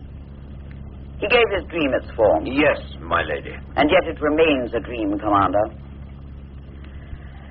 I find this heat unbearable. I watch the ostrich blooms rise and fall, rise and fall. And in their rhythm, other rhythms merge. Day, night. Day, night. Life, death. Life, death. I'm not certain what I can do for you, Horemheb. It is always pleasant to receive a visitor. Thebes has become very quiet. There are many people who wish to see Thebes great again. Egypt would follow the lead of the great Queen Tai. And where am I expected to lead it? Against my own son? What sort of a shadow would I throw if I were to gather the discontented against their rightful pharaoh? No. If that is the kind of help you're looking for, Commander, then it is not to me you should have come. My lady, have I not already proved my loyalty? Oh, forgive me. I've become too much of a recluse. Ghosts are not good company. I miss my son. He had this room painted for me.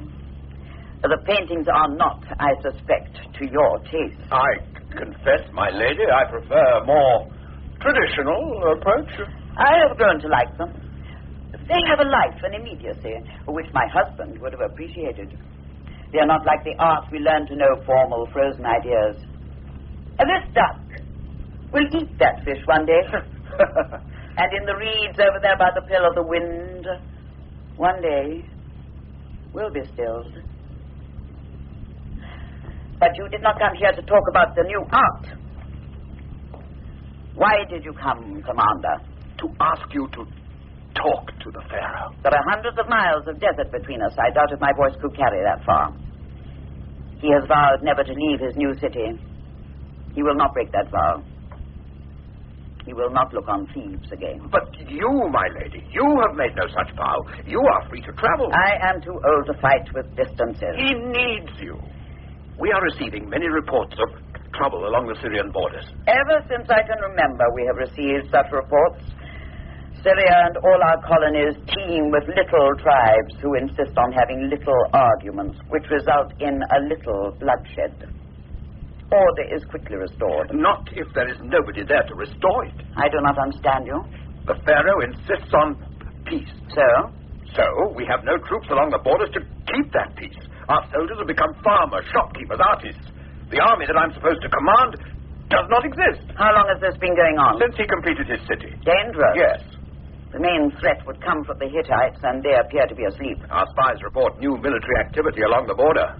The Amorites under Aziru are restless, too. Does Aziru know how vulnerable we are? At the moment, no. He must not know.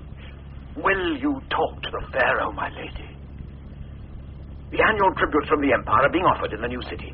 This year it is being turned into a magnificent spectacle. Will you not attend? I can no longer shout against the wind. Will you not make one more effort, my lady? I have little time left to me. Every night my husband's voice grows a little stronger. I often go out when the stars are full and listen to the wind sighing through the lips of my husband's statues that guard the entrance to his temple. I hear him calling my name. Tai. Tai. It makes me happy that nightly we're growing closer. No, Commander, I cannot leave Thebes. I cannot attend the ceremony of the tributes.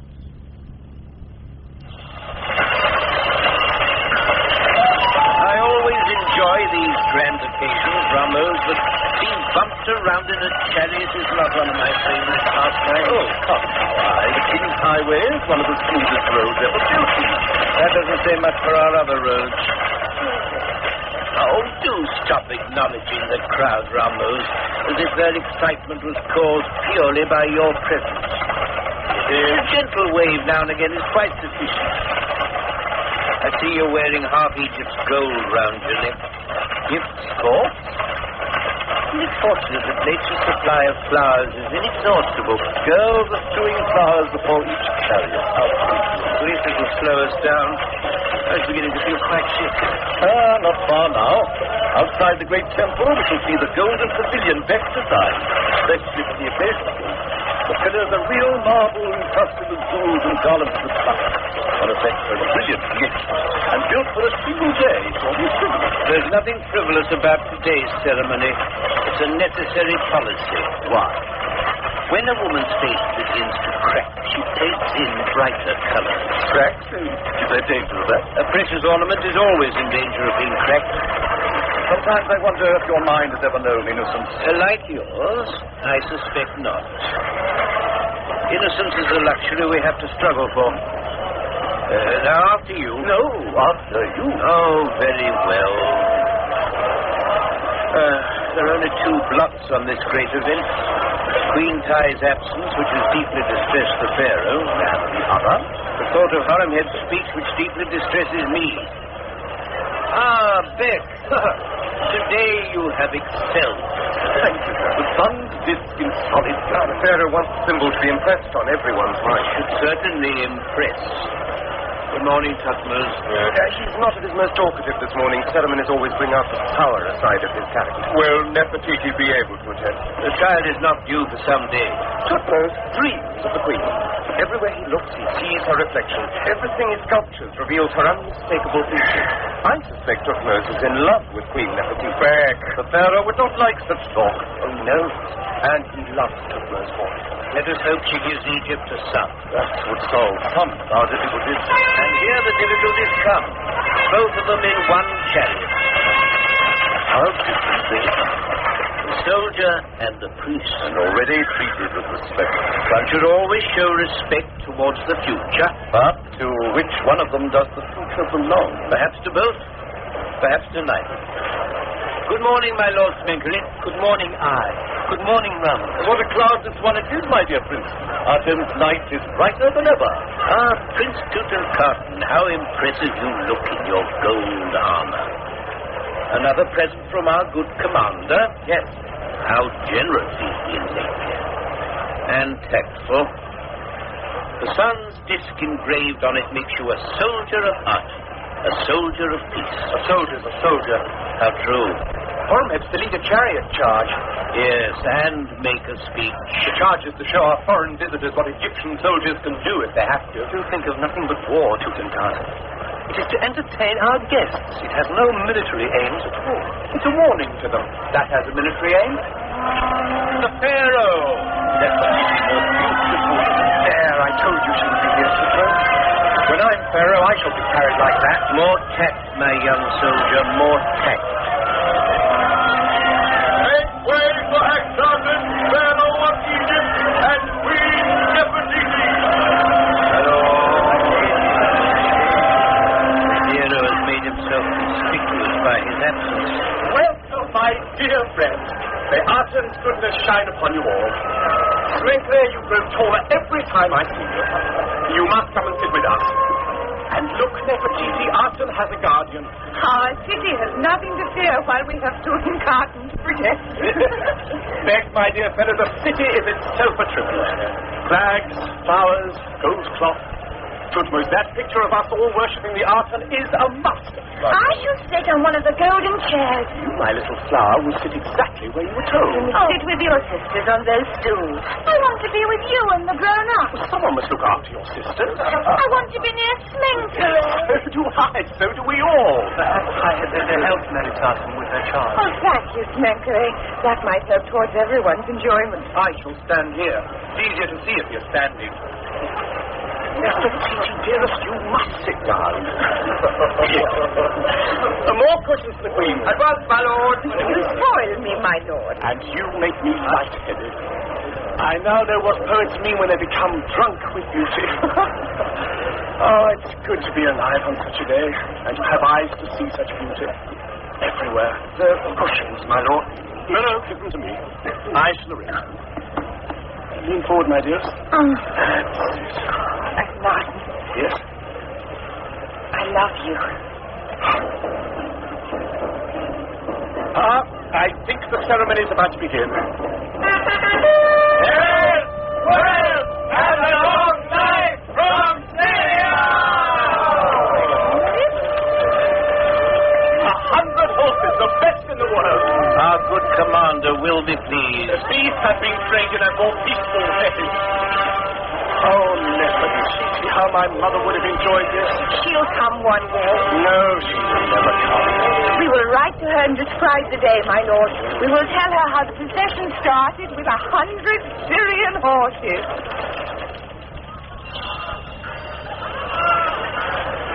Their wild manes splattered with gold, and their necks garlanded with amethyst. Every horse was white. The last 50 were harnessed to golden chariots. At one moment, a tribute of slaves, cruelly chained, were dragged before us. Your son rose with a look of horror, but I advised him not to upset his Syrian friends, so he merely commanded that their chains would be removed. From Crete, we received vases and ornaments of alabaster, lapis lazuli, jasper, and cornelian. From Nubia, gold dust and gold bars, cast loads of elephant tusks, and 500 ostrich eggs, each one painted with a different design. From all over the empire came beasts and birds razzoos, tame lions and panthers hung with fresh flowers. Young children carried gold cages filled with strange, colorful birds from my aviary. And then 100 little Nubian boys came running past with tame monkeys on long golden chains. The length of the chain gave the monkeys the freedom to jump, to somersault, and to throw flowers at our delighted daughters. The procession ended, and there was a welcome silence. Suddenly, the quiet was pierced by a loud trumpet call. We could see nothing. The desert lay still and empty. Then the call was repeated. It was your son who saw it first. Is it a dust storm? Oh, surely not, my lord. Smoke. What do you see over there to the east? I see it. A wave of bright light. I see it now, my lord. Sparks leaping along the edge of the desert. It's the sunrise. Migrating birds. It's the army.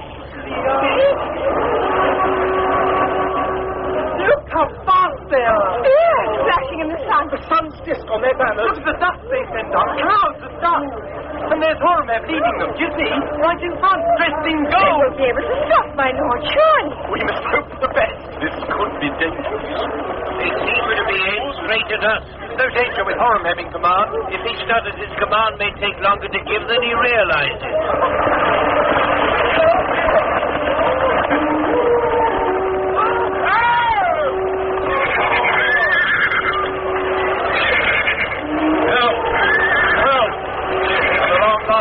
Pharaoh of Egypt. Oh, the moment I've been dreading. Your army salutes you. All this vast and noble assembly, we declare that Egypt is not asleep. And if any countries here today believe they can take advantage of our goodwill, they will have to reckon with an army prepared to fight to the last man. He's mad. My good and loyal commander, we acknowledge your salute. I am proud that Argent has found such champions. But my good friends, this is a day of friendship and love, and above all, of peace. Peace gives us the freedom in which to understand each other and to love each other. Now, let the feasting begin. My lord, look over there above the temple flag. Birds. Storks. There must be hundreds of them. How gracefully they fly. Storks are the symbol of childbirth, my lady. A good omen, do you think, Fengrave? I am certain of it, my lord. I am certain of it too. Birds in flight. Migration. Things pass, Nefertiti. Nothing lasts forever. Storks fly away, and however one may try to prevent it, at the end of each day, the sun must set. It's your turn, my lord. Hmm? It's the game, my lord. It's your turn. Oh. You're dreaming again. You always begin to dream when I'm winning. I'm sorry. That's a dog. Which? You just tried to move one of my dogs, proving yourself the greatest of royal cheats. I withdraw it. So I should think. Well, how did one of your dogs sneak into my jackals? He's a spy. Now your spy has been detected. Oh, poor spy. I cannot save him. That's a risk all spies take. What's the matter, my lord? The leader hesitates. Is it your head? It's the heat. And the flies keep crawling over the board and distracting me. Flies on the board? Oh, what a poor excuse. There are no flies on the board. There have been no flies on the board. In that case, my jackal leader leaps forward and kills your dog. My lord. Yes? Shall we stop the game? Stop? Why? Admit that I hate losing? I can read your face. What can you read? Something I am unable to recognize.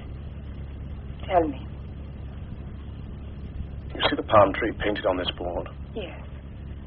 As we played, I began to see the desert in the moonlight. There was the palm tree and the bones of a gazelle. Pieces of flesh still clinging to it. A jackal licked his lips. He'd eaten well. But from the shadows of that palm tree, a pack of dogs was watching him. Eyes. The glint of eyes in the shadow. My dear lord, the jackal turned. The eyes didn't move. Agnar. I have seen those eyes in men's faces. It's a silly game. I concede defeat. Look, the sun is shining. Let's go for a walk. But you mustn't. Oh, I'm bored with lying here hour after hour on a couch, listening to old women intoning magic words, waving straw figures I over have forbidden such things. Oh, they mean no harm. It gives them pleasure, but it's all such nonsense. Mothers are having children every minute of the day. One of my nurses gave birth to her largest son in the middle of a cornfield at harvest time. I do not think it would be suitable for the Queen of Egypt to do the same. I want so much to give you a son. So much. Nefertiti, what does it matter what the child is? It will be ours. The future matters. The future.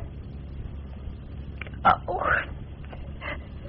I've made myself cry. My beautiful one.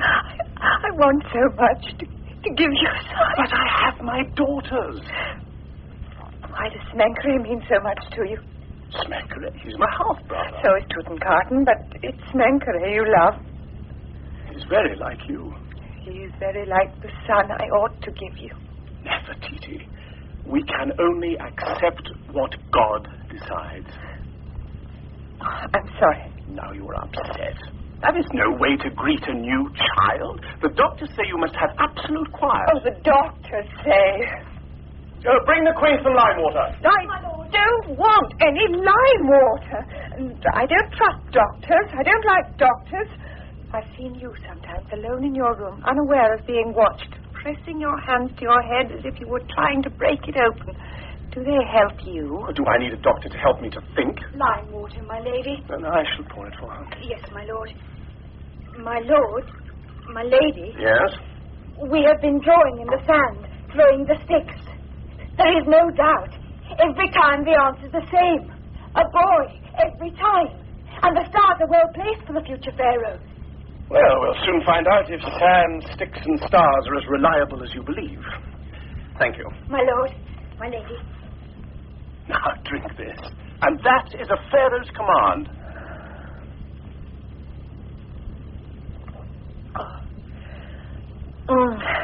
That's good. I feel a little cooler now. Yes, my imagination too. Stroke my head.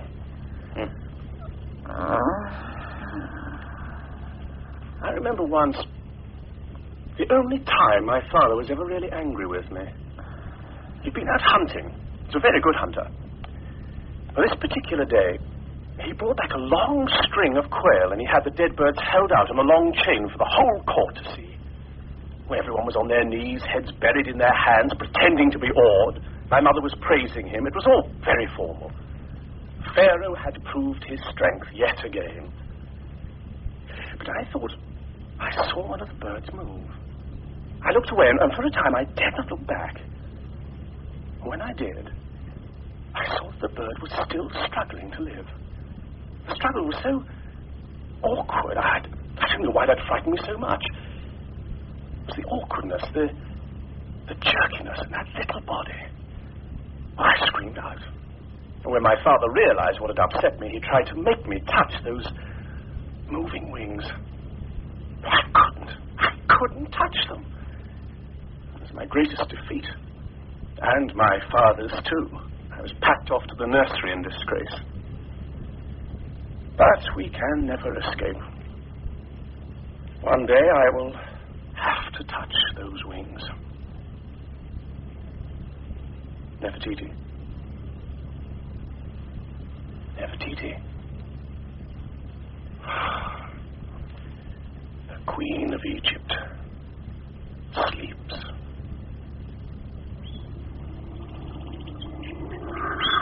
He's burying his head in the sand. Who is?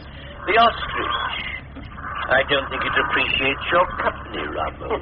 Silly creature. It resents the ostrich plumes on the end of your staff. It is a shade tactless of you to wave them at him. It happens to be my staff of office. Do you think it realizes that? We hunt them, not for food, merely for sport. And to use their tails to fan ourselves with. I've never killed an ostrich in my life. I'm quite sure I wouldn't be able to.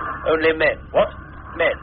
For religious purposes, of course. My Theban days are past. And forgotten. Not forgotten. They will haunt me always. I hear they've begun human sacrifices again in Thebes. Secretly, of course. Beliefs die hard. In Thebes, it isn't safe to be found carrying a posy of flowers home to one's wife. Have you heard such rumors, Ramos? Why should I? I wondered if some of your old friends... I have no friends in Thebes. No? No, for reasons which must be obvious. All he can do is to bury his poor little head in the sand and pretend that death does not exist. Who? The ostrich. Did you think he meant the pharaoh? No. But it's true. It applies to all of us. What else? Living in a dream. But are you not happy, I? Oh, yes, I am. Like a bee drugged with honey. Then why are you uneasy? Too much ease has always made me uneasy. Are we not all in danger of becoming like ostriches? Am I burying my head in the beautiful life of this city because I no longer wish to struggle? Is the pharaoh...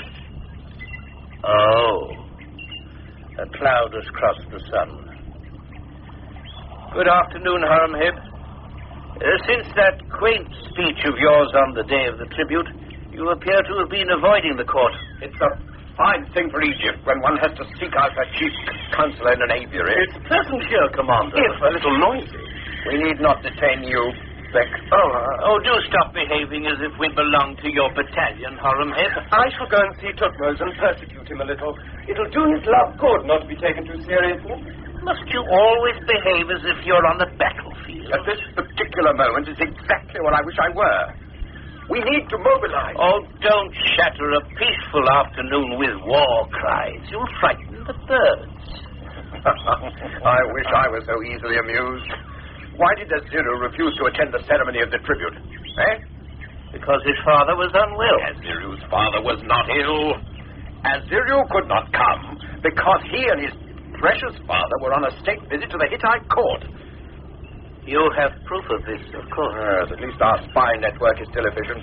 Why should the Amorites suddenly find friendship with the Hittites? Trade discussions? In secret. Will no one see the danger of such an alliance? Will no one see that with the troops I have left, I couldn't defend a mud hut, let alone Egypt? In Thebes, there are voices shouting for war. But that is why the pharaoh left Thebes. Amun's power is growing. You may soon find you've chosen the wrong side. Then Aziru shall be watched. Send more spies. We will try diplomacy first. My lord! My lord! The royal birth. The moment I've been dreading. So much depends on the result. Will you return to the palace immediately, my lord? And the Queen has been delivered safely? Queen Nefertiti has, by the grace of Arden, been delivered safely. Yes. Of a daughter. I sometimes wonder if God knows what he's doing. I fear he knows only too well. And the Queen is well? The birth was not an easy one, my lord. The Queen suffered much pain. In the end, the child had to be helped. The physicians say there will be no more children. You heard that, Consular? Yes, I heard. Poor Nefertiti. Poor Egypt.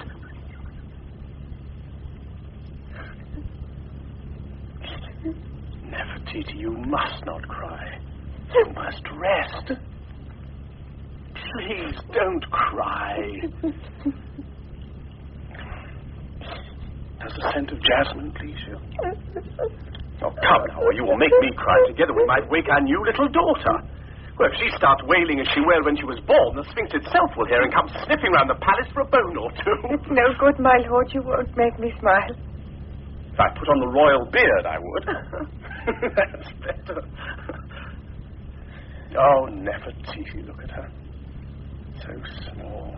This city must have its heir. A strong son who can secure the future for our God. The succession must be assured. No, let me finish. I cannot give you that son, but in your harem, my beloved Pharaoh, there are princesses from all over the empire. You could choose one of them for your queen. No, Smenkre and Tutankhaten are children of the harem. To rule, they would have to marry one of our daughters. Only our daughters can claim to be of the sun blood. Can you imagine what will happen to them as every ambitious noble fights to unite with our blood?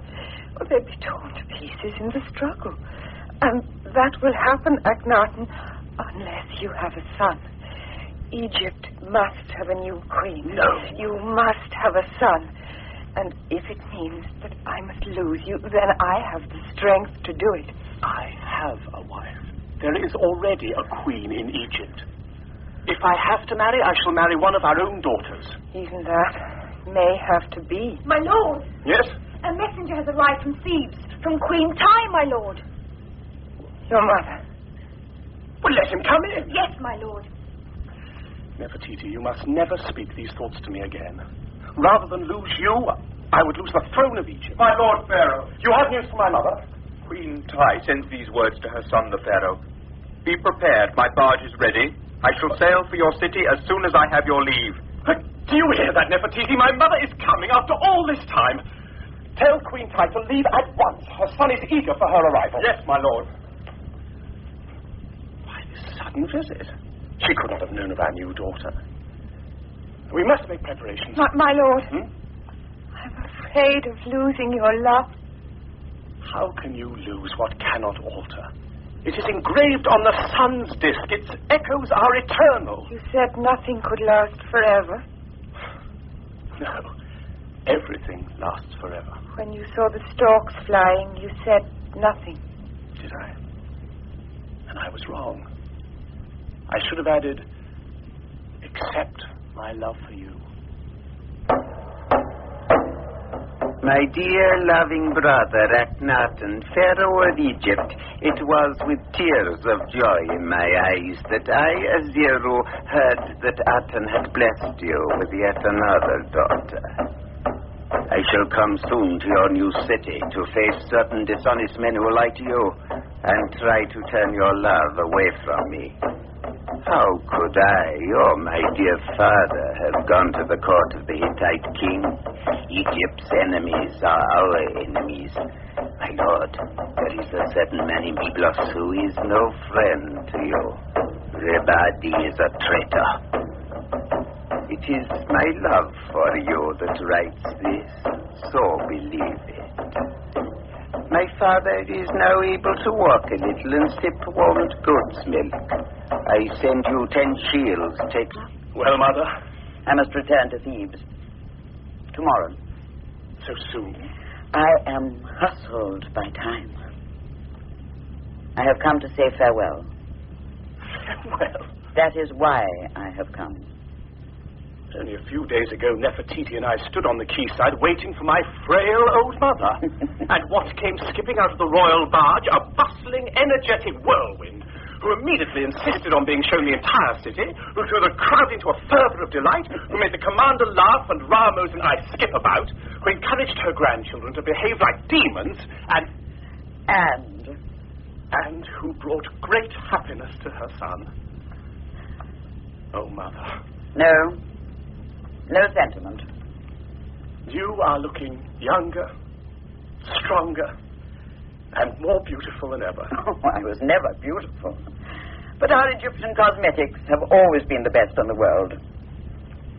My child, I am ill and will die soon. Mother. It's all perfectly natural. There is nothing tragic about it, nothing to fuss over.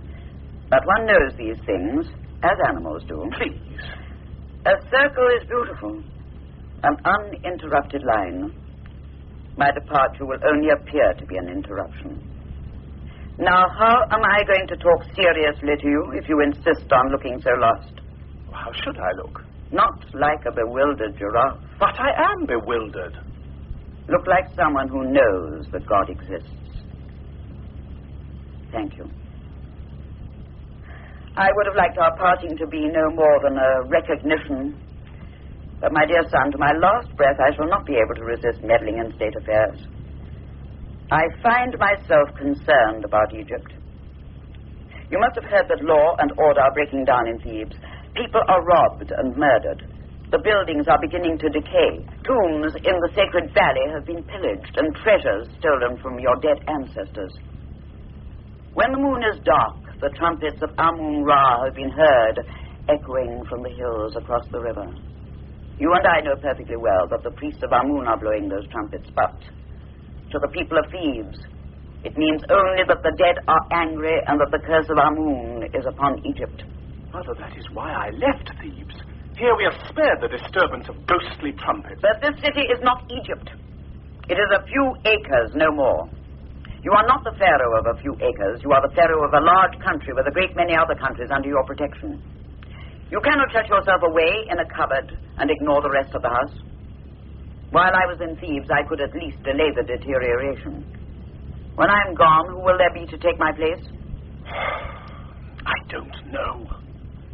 There's times when I feel so muddled. Now there are days when my mind...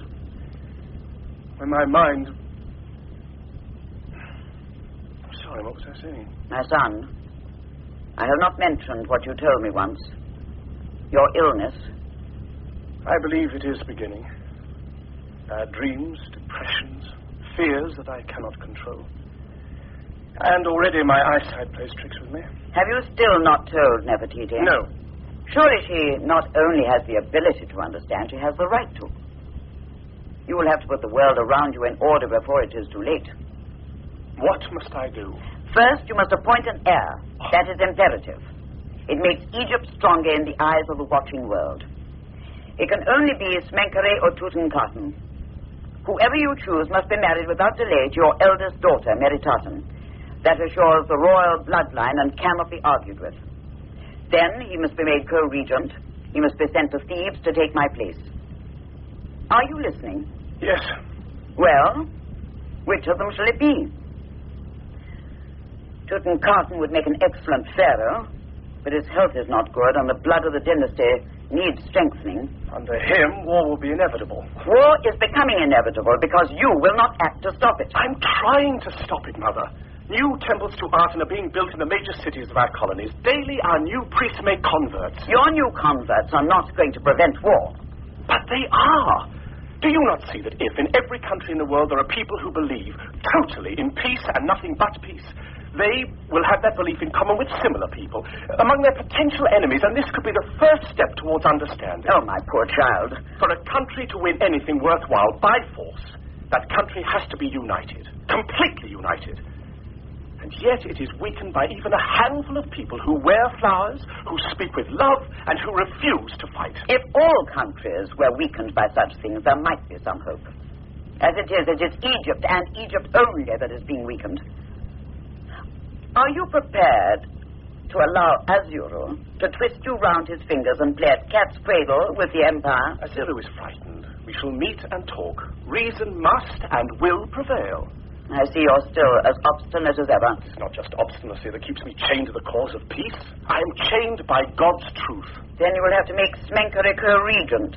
Smenkere does not wish to be pharaoh. Does not wish. There are times when you exasperate me.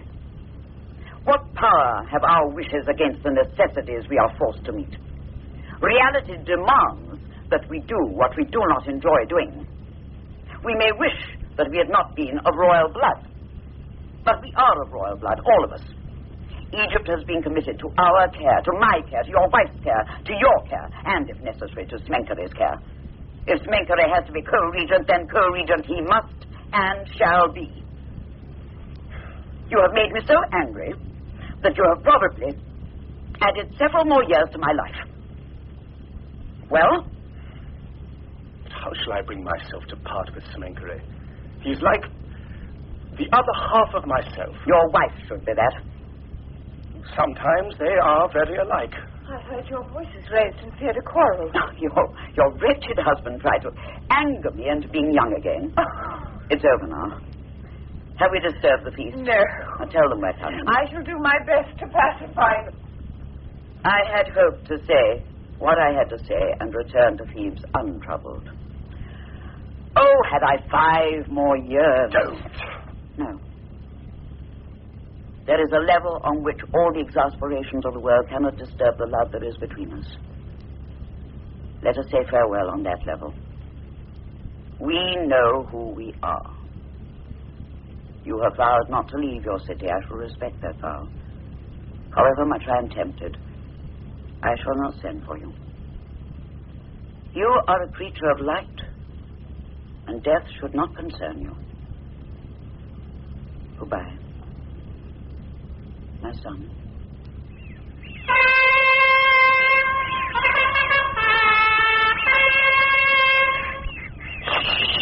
Milksop, you frighten them, Tutankhaten. 2 kingfishers. There's plenty of those. But it's rare to see them settled. Usually one sees a quick flash of blue and they're gone.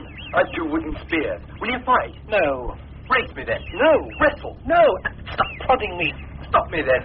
Asking you should be enough. You're afraid to stop me? No. Afraid to fight? No. You're a coward, Smenkere. I'm bigger and stronger than you, and you know perfectly well that if I were to fight you, I might hurt you. Liar. Why are you so unfriendly? I don't like you. I've never harmed you. Don't like that weakling. I know those spears are only wooden ones, but I do wish you would stop prodding me with them. Is this yours?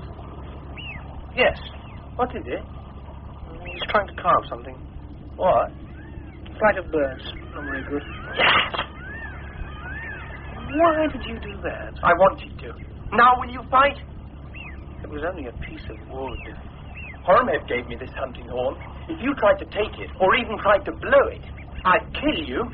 Horemheb says that unless some real men do something soon, Egypt will be finished. Do what? Fight! Send armies to wipe out our enemies. Pharaoh. I hope not. You're a liar. I'm not going to argue with you. Pharaoh loves you.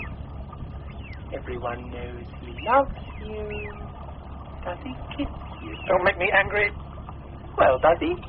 It's against my principles to fight. But if you don't run away, I shall take you and throw you in that river. You never dare. Smenkere? Meritaten, here comes my future wife. No one would marry a horrible child like you. You'll see. Horemheb says so. The great Horemheb can be wrong. Does the thought frighten you? It sickens me. Smenkere, Meritaten is ill. No, she's always ill. She's pale like Smenkere here. I hate pale things. Milksop! He's the palest of us all. That's what frightens him. It's horrible. He's still very young. He thinks war is everything. And Horemheb encourages him. We all try to be like the people we admire. He tries to be like the commander. I try to be like your father. We are both poor imitations. I think you are like my father. Are we ever going to be married? I don't want to be a pharaoh, Meritaten. I don't want to be queen. Would it be very bad? You and I, alone in Thebes. Yes, it would be very bad. Shall we go and see Macataten and cheer her up? Oh, yes, she'd like that. The strange thing is, I really think Tutankhaten could make a good pharaoh one day. If only he would think. You would make a good pharaoh. No, I want to stay here with your father. What about me? We shall all stay together, in peace. To the Pharaoh of Egypt, from Rib Adi, the ruler of Byblos. My lord, an army under the command of Aziru has joined forces with the Hittites and is moving south. There is no doubt they intend to take the fertile lands near Damascus. Send immediate reinforcements. My dear good lord and master, I, Aziru, long to look upon your face again. Always I place my lord's interest before my own. Even now I am marching towards your enemies, the Hittites. When I have turned back your enemies, I shall come to you and kiss the dust at your feet. My lord, Aziru is a dog, a cur that bites the hand of Egypt. Unless you send troops, he will take from you everything you possess. Galilee is already in his hands. But, my dear lord, Revadi is a traitor. Why should Aziru lie to a master whom he loves? My lord, Aziru is a liar. If you listen to him and do nothing, Egypt is finished. My lord, Revadi is a traitor. He wants all that is yours for himself. Yes, I send for you. It's strange to find you, my lord, lying in the dark with the shutters closed. Sometimes the sun hurts my eyes. Today is not a good day. Tell me, why do I feel so trapped? Trapped, my lord? I sometimes dream that I'm closed in a dark room. The room shrinks. God has chosen Egypt in which to reveal his divine nature. Can we compromise with that? No! Peace at all cost, Ramos. God can mean no less. Oh, why should men be so hard to convince? Oh, Ramos. My lord. You are a friend who was once an enemy and therefore doubly a friend. I know I can trust you. I need to trust you. How can I serve you, my lord? The only way we can stop the threat of war is to remove the causes of that threat. I want you to go to the new temples of art and throughout the empire. I want you to breathe on the sparks that have been kindled until they are flames, fires. Let God's words burn with such a fierceness that an army of soldiers will be caught in the blaze and purified by it. With words of love, burn the bitterness, the greed, the hatred. Give God his chance. Do I ask too much? My lord, like you, I have bad dreams. I see the statues of Amun standing in blood. I see the dead, the victims I had sacrificed. How can you ask too much of me, my lord? Too much will never be enough to clear those shadows from the sun. Your mission could be dangerous. Death? That's a mystery one should not be afraid to solve. Oh, I know, Ramos. I see a pair of wings, struggling, fighting. My lord. Nothing. I must touch them. Just once. That's all. I am Ra in the boat of the morning Ate. I am Ra in the boat of the setting sun, Sekte. I am Osiris, turn your face to me. Let your face be turned towards me, O Hathor. Gentlemen. I realize your voices have a long way to carry before they reach the gods, but if you must anticipate my death, please do it with a little less enthusiasm. All the gods who are into earth. I am Horus, the son of Isis, the son of Osiris. My lady. Horus the Great. No, my dear, no more to drink. It's a waste of God's good water. But, gentlemen, your throats must be dry.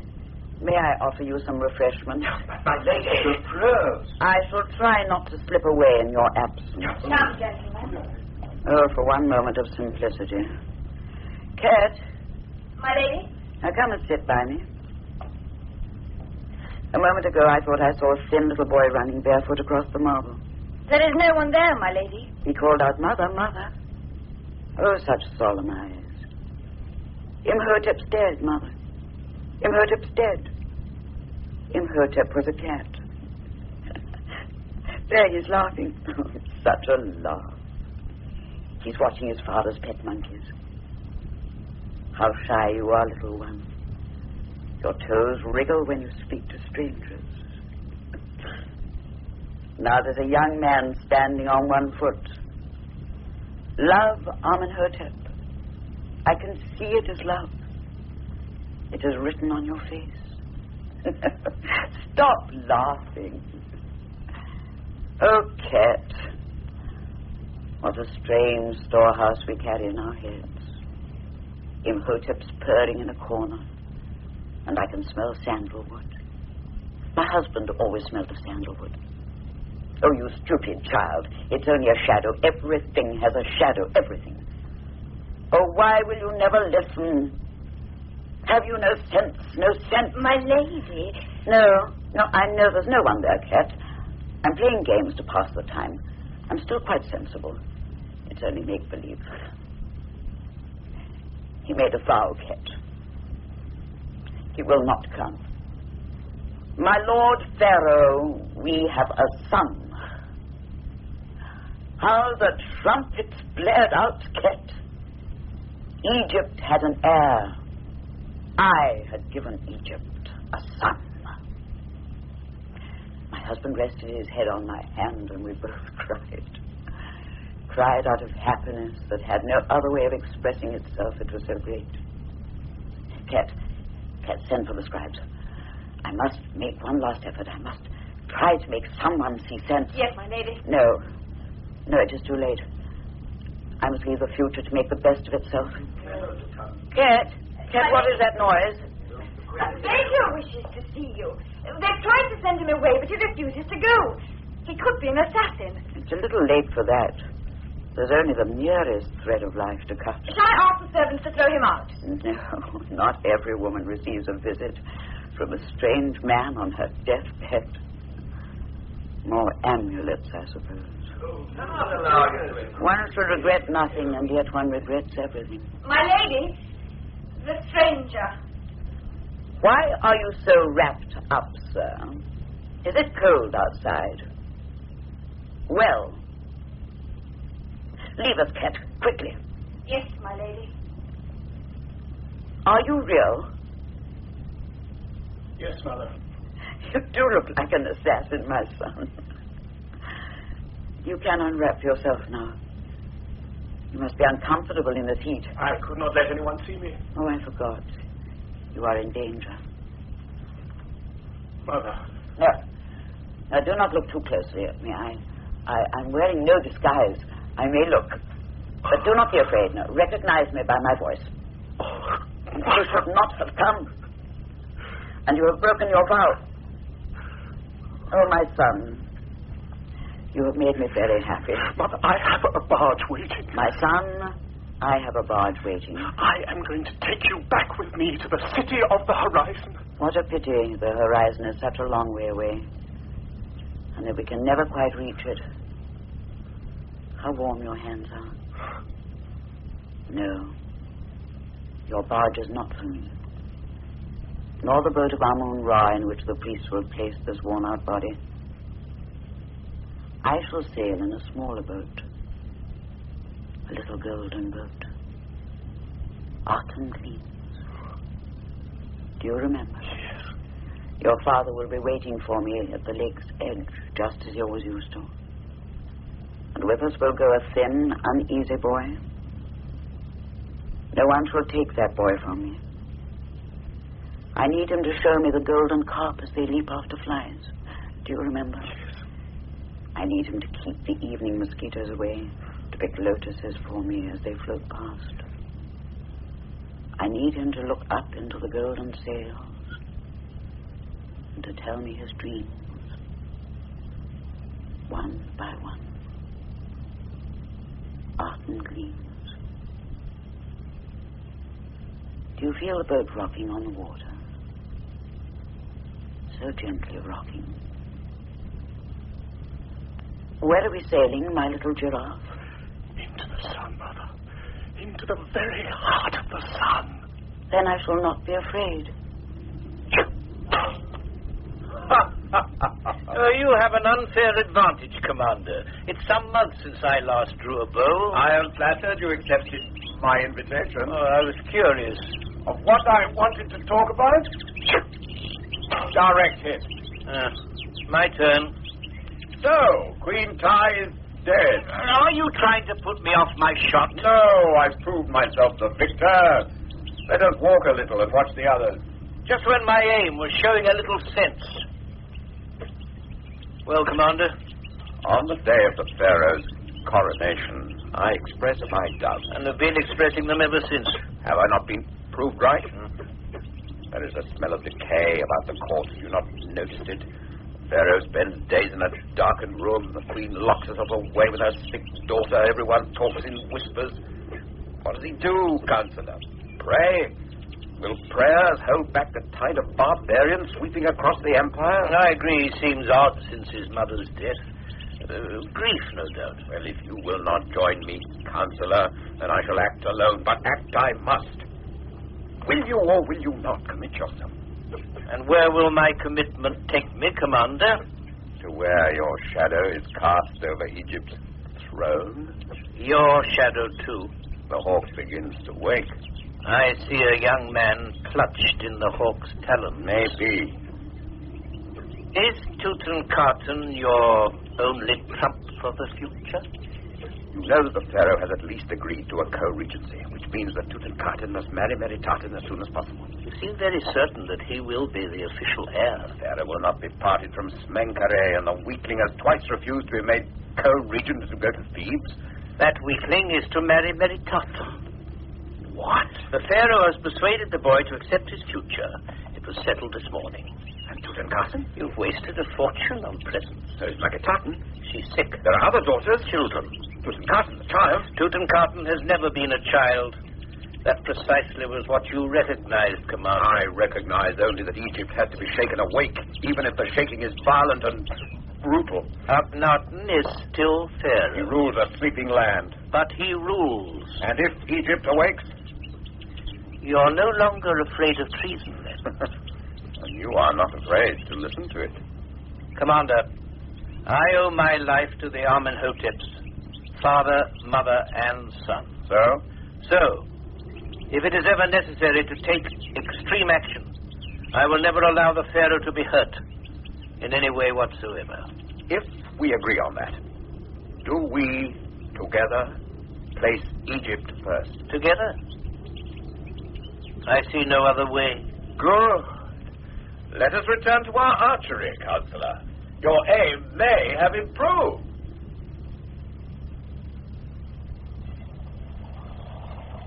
My lord, I'm here, Smenkare.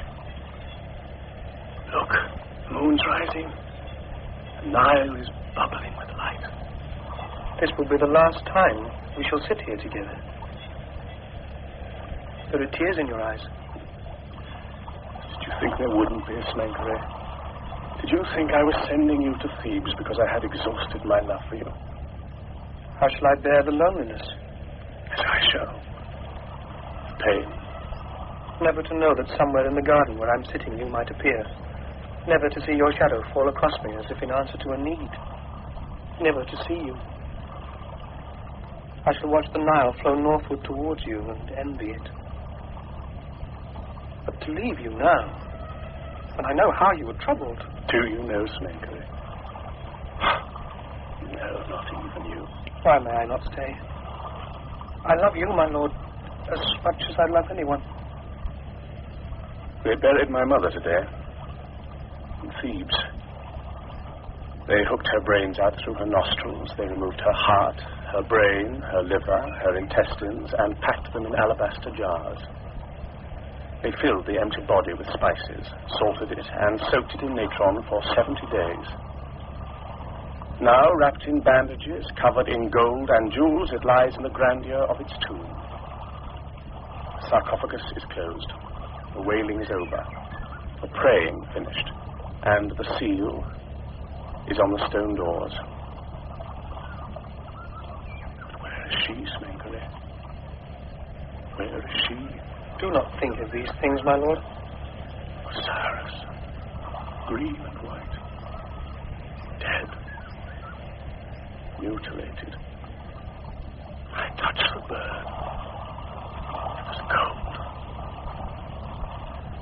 Oh, death is an intrusion, Smenkere.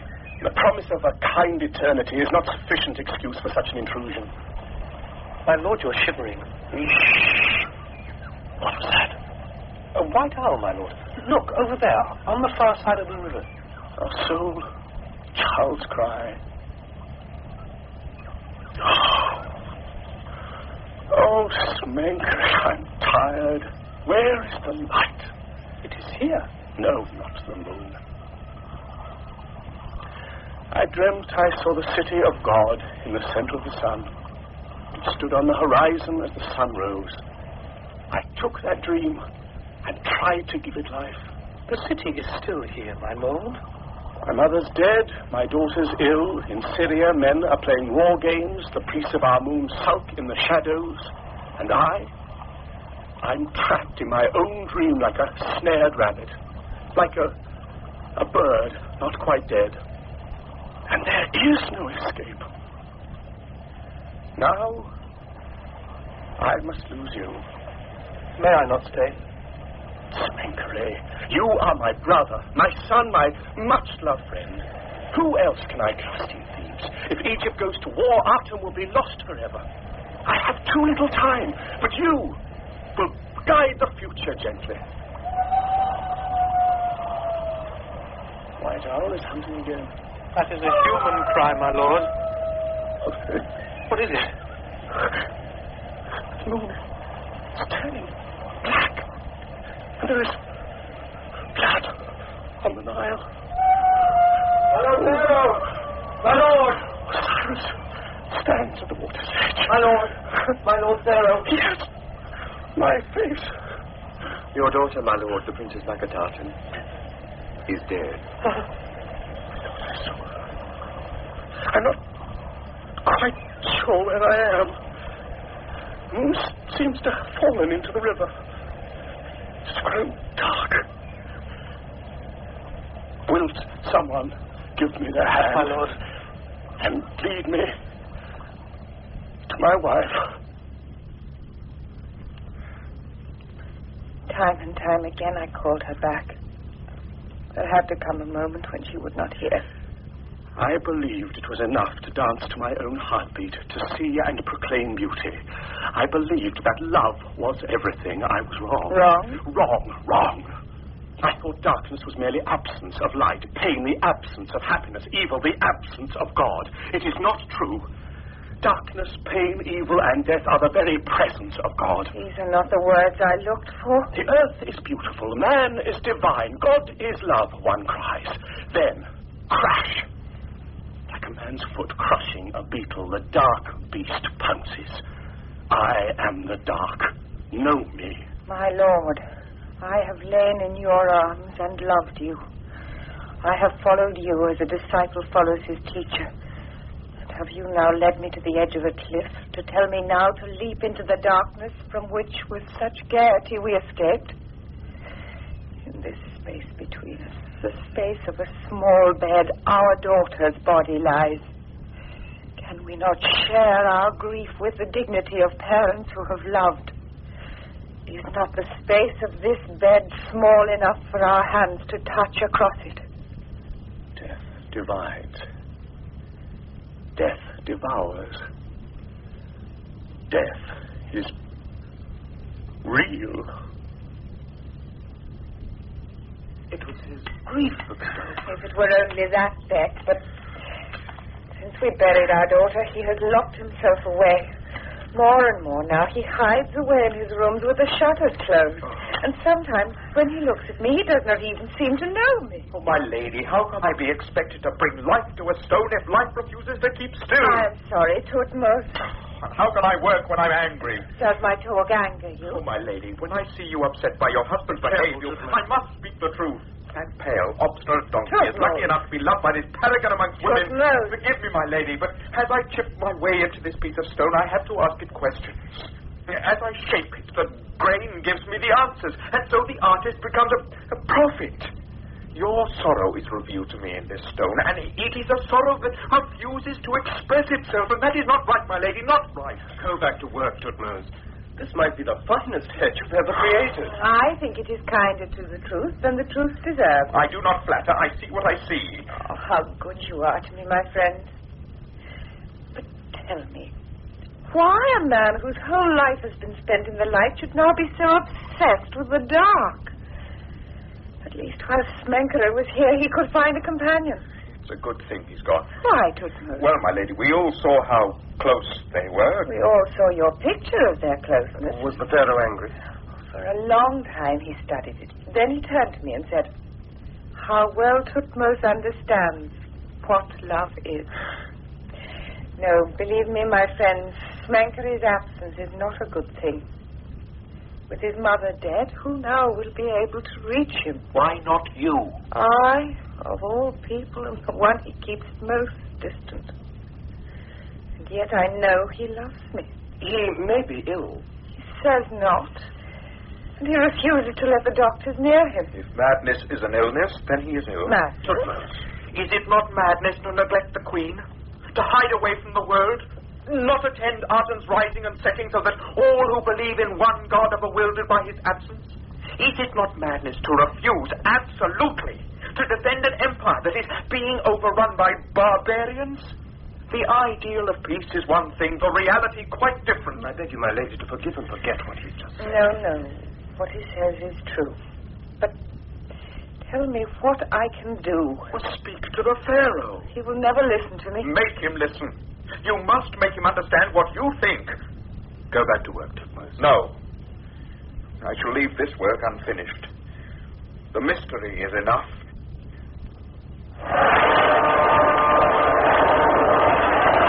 Pharaoh of Egypt from Ribadi, ruler of Byblos. Sidon has fallen to that dog, Aziru. The enemy is all around us. We have no food, no water. Send your troops, my lord, before it is too late. My lord, Akhenaten, I beg you not to listen to that traitor, Ribadi. Your enemies are in confusion.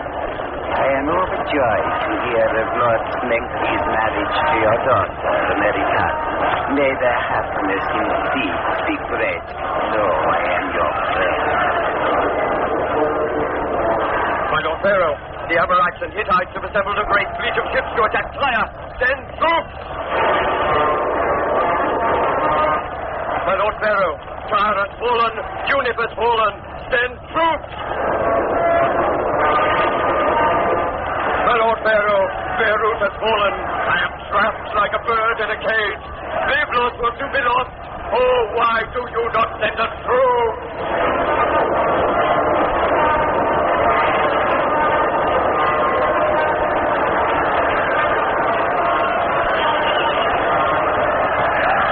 Byblos has fallen, my lord Pharaoh. Rib-Adi, Egypt's friend, is dead. What was once an empire to be proud of is no more. It will take great strength and power to win it back. But win it back we must. My lord, Egypt's own frontiers are now in danger. We must protect them. Aziru must be stopped. He wrote all the time. He wrote expressing his loyalty. It must be war. No! War. There is no other answer. The Hittites wanted more land, they have it. The Amorites wanted more land, they have it. Because dogs bark at us, do we have to bark like dogs? No, we reason with them. Oh, come, my lord, you may not bark at dogs, but yet can you reason with them? Yes! You calm a dog's fear, you earn its trust, and a dog will return your love. Armed men are not so easily tamed. But they can be, Horemheb. They can be made to see that it is against their own interest to want Thebes or any other part of Egypt. And when they see that Egypt is worthy of their love and trust, then peaceful coexistence will be a possibility. Man is by nature a hunter, by instinct a fighter. He is a collector of possessions because they give him power and protection. So can an ideal make him deny his nature and reverse his history? That is expecting too much. If we don't expect too much, how shall we ever hope for improvement? Is war the only answer you have for the future? In Thebes, Smenkere has to listen to the same demands that I am listening to. Vengeance, conquest. Are we the only ones prepared to argue for the God of peace? Have you? What is it, my lord? My lord Pharaoh. My lord. He's staring at us. Can he see us? What is he saying? My lord. I apologize. A moment of tiredness. What were we discussing? War. No! Have we learned nothing? As long as I am Pharaoh and have the power to prevent the waste of human life, then I intend to use that power to establish, to create, and to preserve peace in this world. My lord, no one will deny that war is evil, but there are other evils. This letter, for instance. We, the people of Tunip, are weeping. Our sufferings are great. We have begged for your help, but we have received no comfort, great Pharaoh. They were ordinary, bewildered citizens. Their city fell and they were killed or enslaved. But we could have prevented it. My mind is haunted by the cries of the innocent. Should the innocent suffer? If Arton is to mean anything to the future of the world, he must be protected by every available means. War, my Lord Pharaoh, is one of those means. My Lord! I cannot see. I cannot see. I cannot see.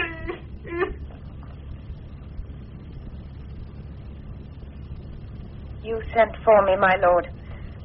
Yes. I'm glad to see you well again. It has been 5 days. I did not know that you felt as you did. I should have spoken to you first, my lord. But how could I? You avoided me. I believe that you could not forgive me for not bearing you a son. Then I thought that the love you once had for me had been transferred to someone else. I even wondered if you blamed me for our daughter's death. I have searched through our life together and have found no certain cause. Why do you not look at me? I am sorry if I have made you suffer. If you would only explain to me, my lord. A small untruth would be enough. I would not question it.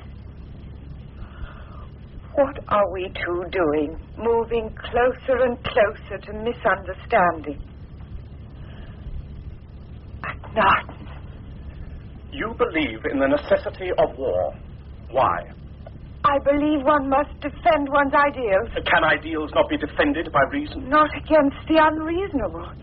The foundations of our belief are threatened. Will you not defend them? Peace is one of those foundations. I am defending that. You sent Ramos to preach the words of our God. Did anyone listen? The old man stood in the middle of the temple talking of love while the Amorites laughed and threw stones. By now he is probably dead. Your mother warned me that one day you would refuse to listen to me as you refused to listen to her. I understand her feelings now. Or perhaps I only live in the abstract world of legend. Once upon a time there was a king who did not believe in war. His enemies attacked him and he refused to fight. His advisors pleaded with him and he refused to fight. His wife begged him and he refused to fight. Was he a dreamer who hid from reality? Or was he a realist who refused to believe in other men's bad dreams? Nefertiti, I want you to leave me. My lord. I want you to leave me. My lord, I will not. Until you can look into my eyes and say, Nefertiti, I no longer love you, I will not go. My lord! My lord! I gave orders we were not to be disturbed. Youths and thieves, my lord. Oh, am I always to be pestered by thieves? Lord Smekery, my lord. Well? Is dead, my lord. I do not understand what you're saying. Lord Smekery is dead. Do you understand him, Nefertiti? Is this news true? True, my lady. You said Lord Smekery is dead. Yes, my lord. Dead. How is it possible? How did he die? They say he ate fish. Fish? My lord, no one of royal blood is permitted to eat fish. They say Lord Smekery ate fish. That is nonsense. That is what the message says, my lady. If one little fish can kill a pharaoh, then we must see that the Nile is emptied of fish. The seas must be cleared. A beggar can eat a fish and come to no harm. A king is killed. Lies! Lies! It was not the fish. It was the poison inside that fish. Did they think they could deceive me with superstition? I have eaten fish and lived. Who poisoned Smenkere? Who? Who? My lord. I will tell you who poisoned him. The priest of Amun. Amun, the monster god whose only knowledge is how to kill. Amun murdered Smenkere. Kind, gentle Smenkere, who never wished to become Pharaoh, who never wished to go to Thebes, who gave me his complete trust. I loved him and I sent him to his death. But I am still a Pharaoh. I still have the power of a Pharaoh. The name of Amun shall be obliterated from every stone in every temple. His images shall be smashed. No, my From lord, now on, no other god but mine will be tolerated. No other god's name will be spoken. Go. Carry out my commands.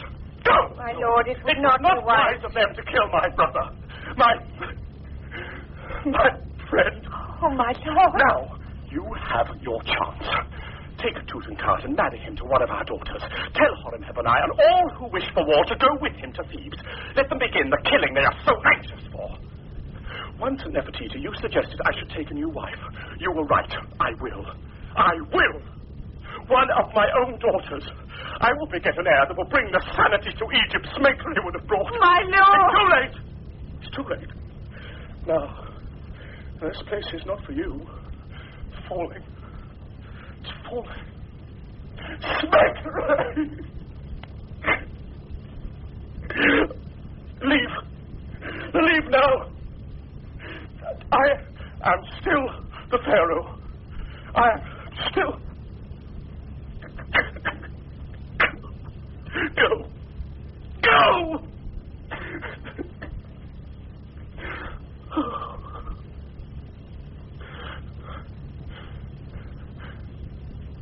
Nefertiti, have you gone? Have you gone?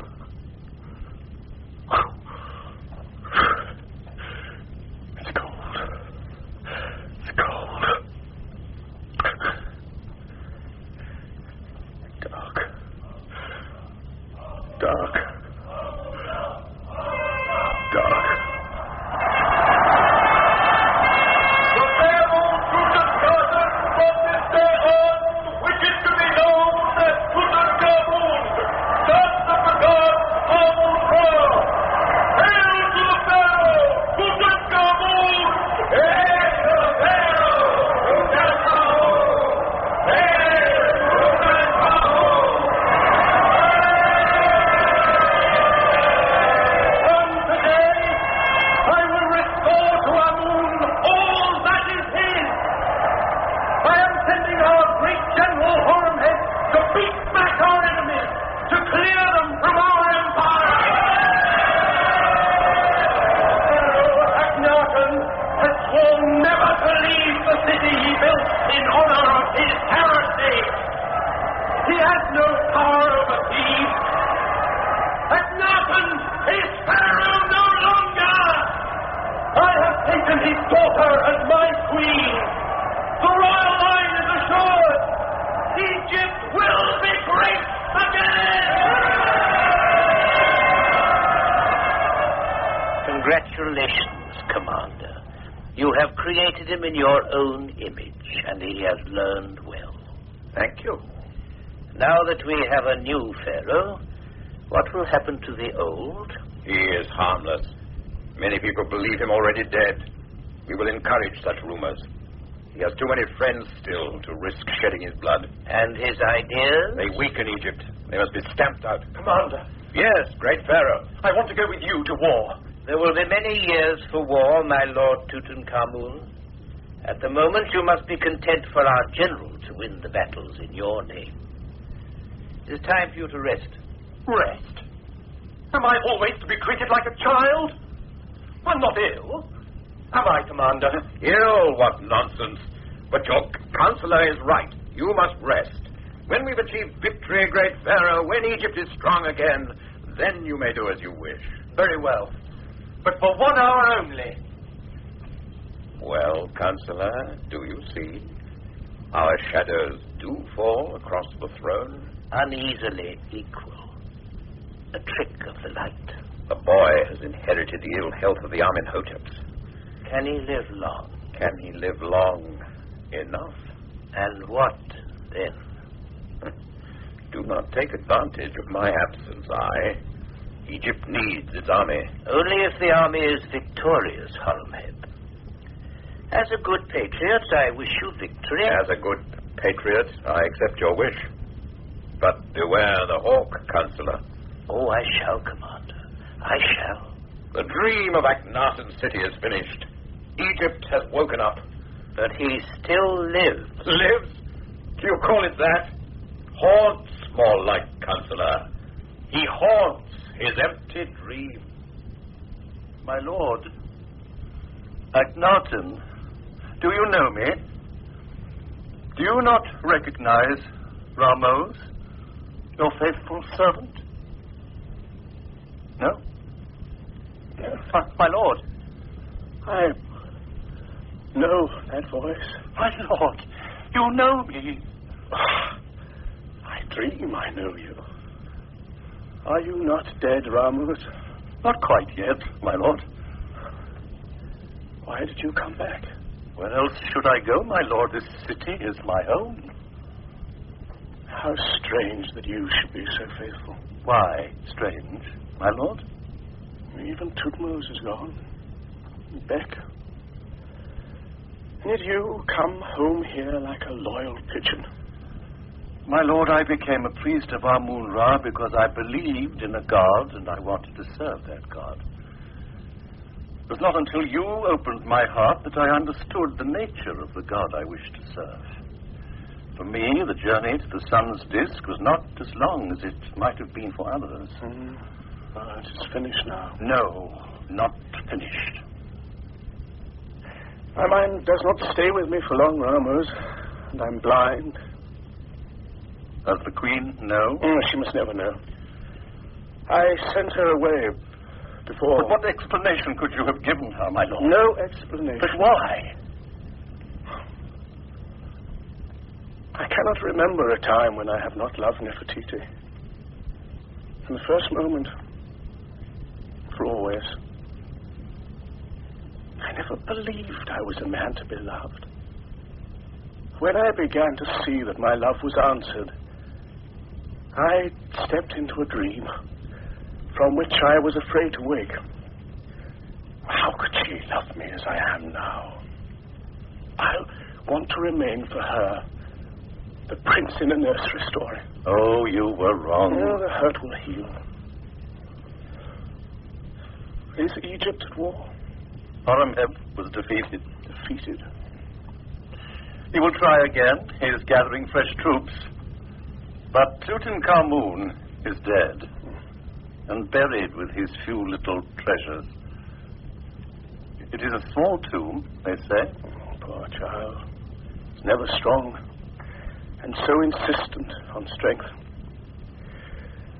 Oh, who will take the throne now? No more heirs. I, Horemheb. Horemheb's defeat will give the throne to I for a time. And so it goes.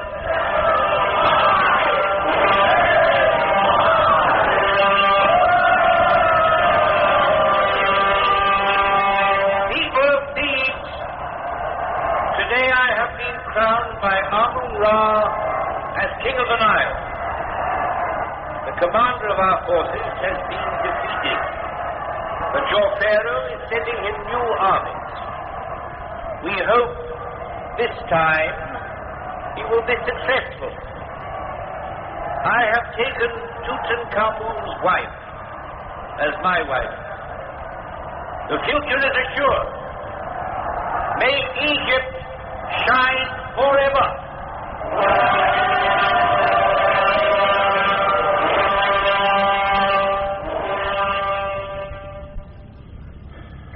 He is dying, my lady. Why did he never tell me? Why did no one tell me? He gave orders.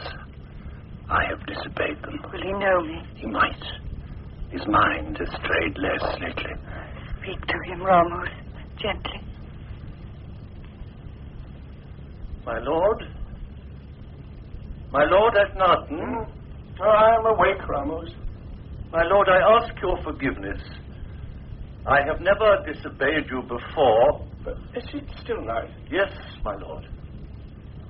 There's someone standing near you. Forgive me, my lord. Someone.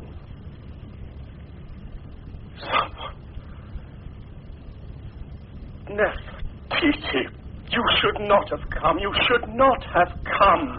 Day after day, I prayed that you would send for me. Why did you never allow me to understand? Ramos, you should not have brought her. He was right and you were wrong, my dearest one. Were you prepared to leave me in ignorance forever? How should I have looked for you in the world to come, believing you did not wish me to find you? I would have been your eyes. I will see for you now. I will be your mind, and when it wishes to fly away, I shall tie a ribbon to it and keep it circling near me like a pet falcon. Ramos and I will make you well again. Oh, there's a bird waiting. Will soon be there. Rest your head on my arm. Oh, it's good to hold you again, just to hold you. I will not leave you now. Nefertiti, forgive me. I think I'm crying. I did not want you to see me like this. You once asked me if I could love the stranger within you. That was precisely whom I loved. I loved you, Akhenaten.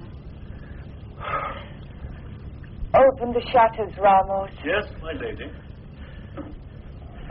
Is the sky growing red? It is light enough to do without the lamp. I shall put them out, my lady. Dawn. All the birds are waiting. Oh, living Aten. Beautiful are your first steps in the morning. Do you remember, Nefertiti, when Akhenaten died, I thought I saw the darkness of God? I didn't. There is no darkness. Without pain, there can be no affirmation, and we live only to affirm. We cannot affirm life without affirming death. They're the same line, turning in a circle. All we have to do is say yes. Can you say yes, Nefertiti? Yes, my dear Lord. Yes. Love. And men believe themselves capable of it. What nonsense. The fire inside the sun. Is a man ever capable of that? But in love's reflection. I have loved you always, Nefertiti. Always. The sun is rising? Yes. Yes, I see it. On the horizon. Scarlet and gold. And there's our city, Nefertiti. In the center of the sun. The city of the horizon. Fire, color, light. A game. We leap in the sun. We swim in the sun. We play in the sun. There is only light. Oh, Nefertiti, I can see you. My Lord. Yes, I can really see you. You and the sun's disk are one. God is real. Real.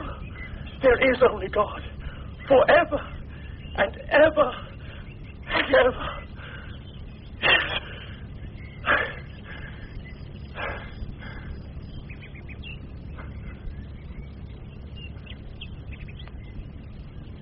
Close your eyes, my golden king. Ramos, did he see me? He looked at me. Did he really see me?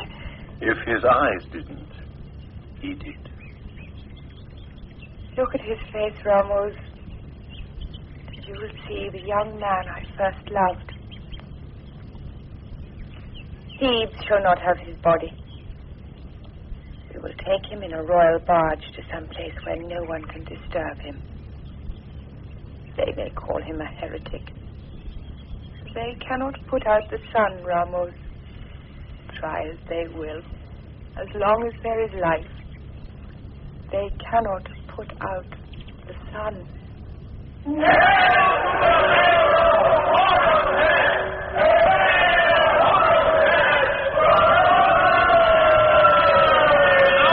was born.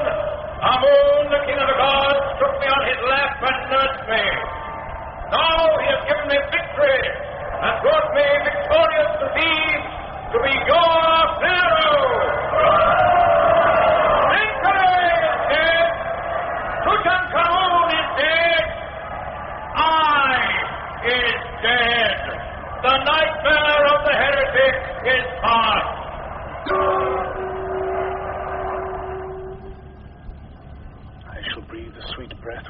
forth from your mouth. I shall behold your beauty every day. I desire to hear your sweet voice, even the north wind. My limbs may grow young with life through love of you. Give me your hands, holding your spirit, that I may receive it, may live.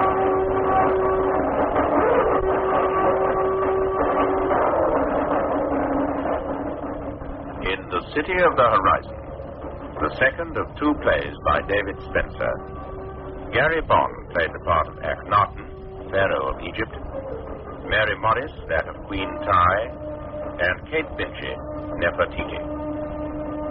Smenkeri was played by David Bella, Tutankhamun, Geoffrey Beavers, Mary Tartan, Stephanie Turner, I, Lockwood West, Horemheb, William Fox, Ramos, Rolf Lefevre, Beck, David Spencer, Tootmose, Robin Brown, Ribaddy, Leslie Heritage, and Aziru, Louis Stringer. The production was by John Tiedemann.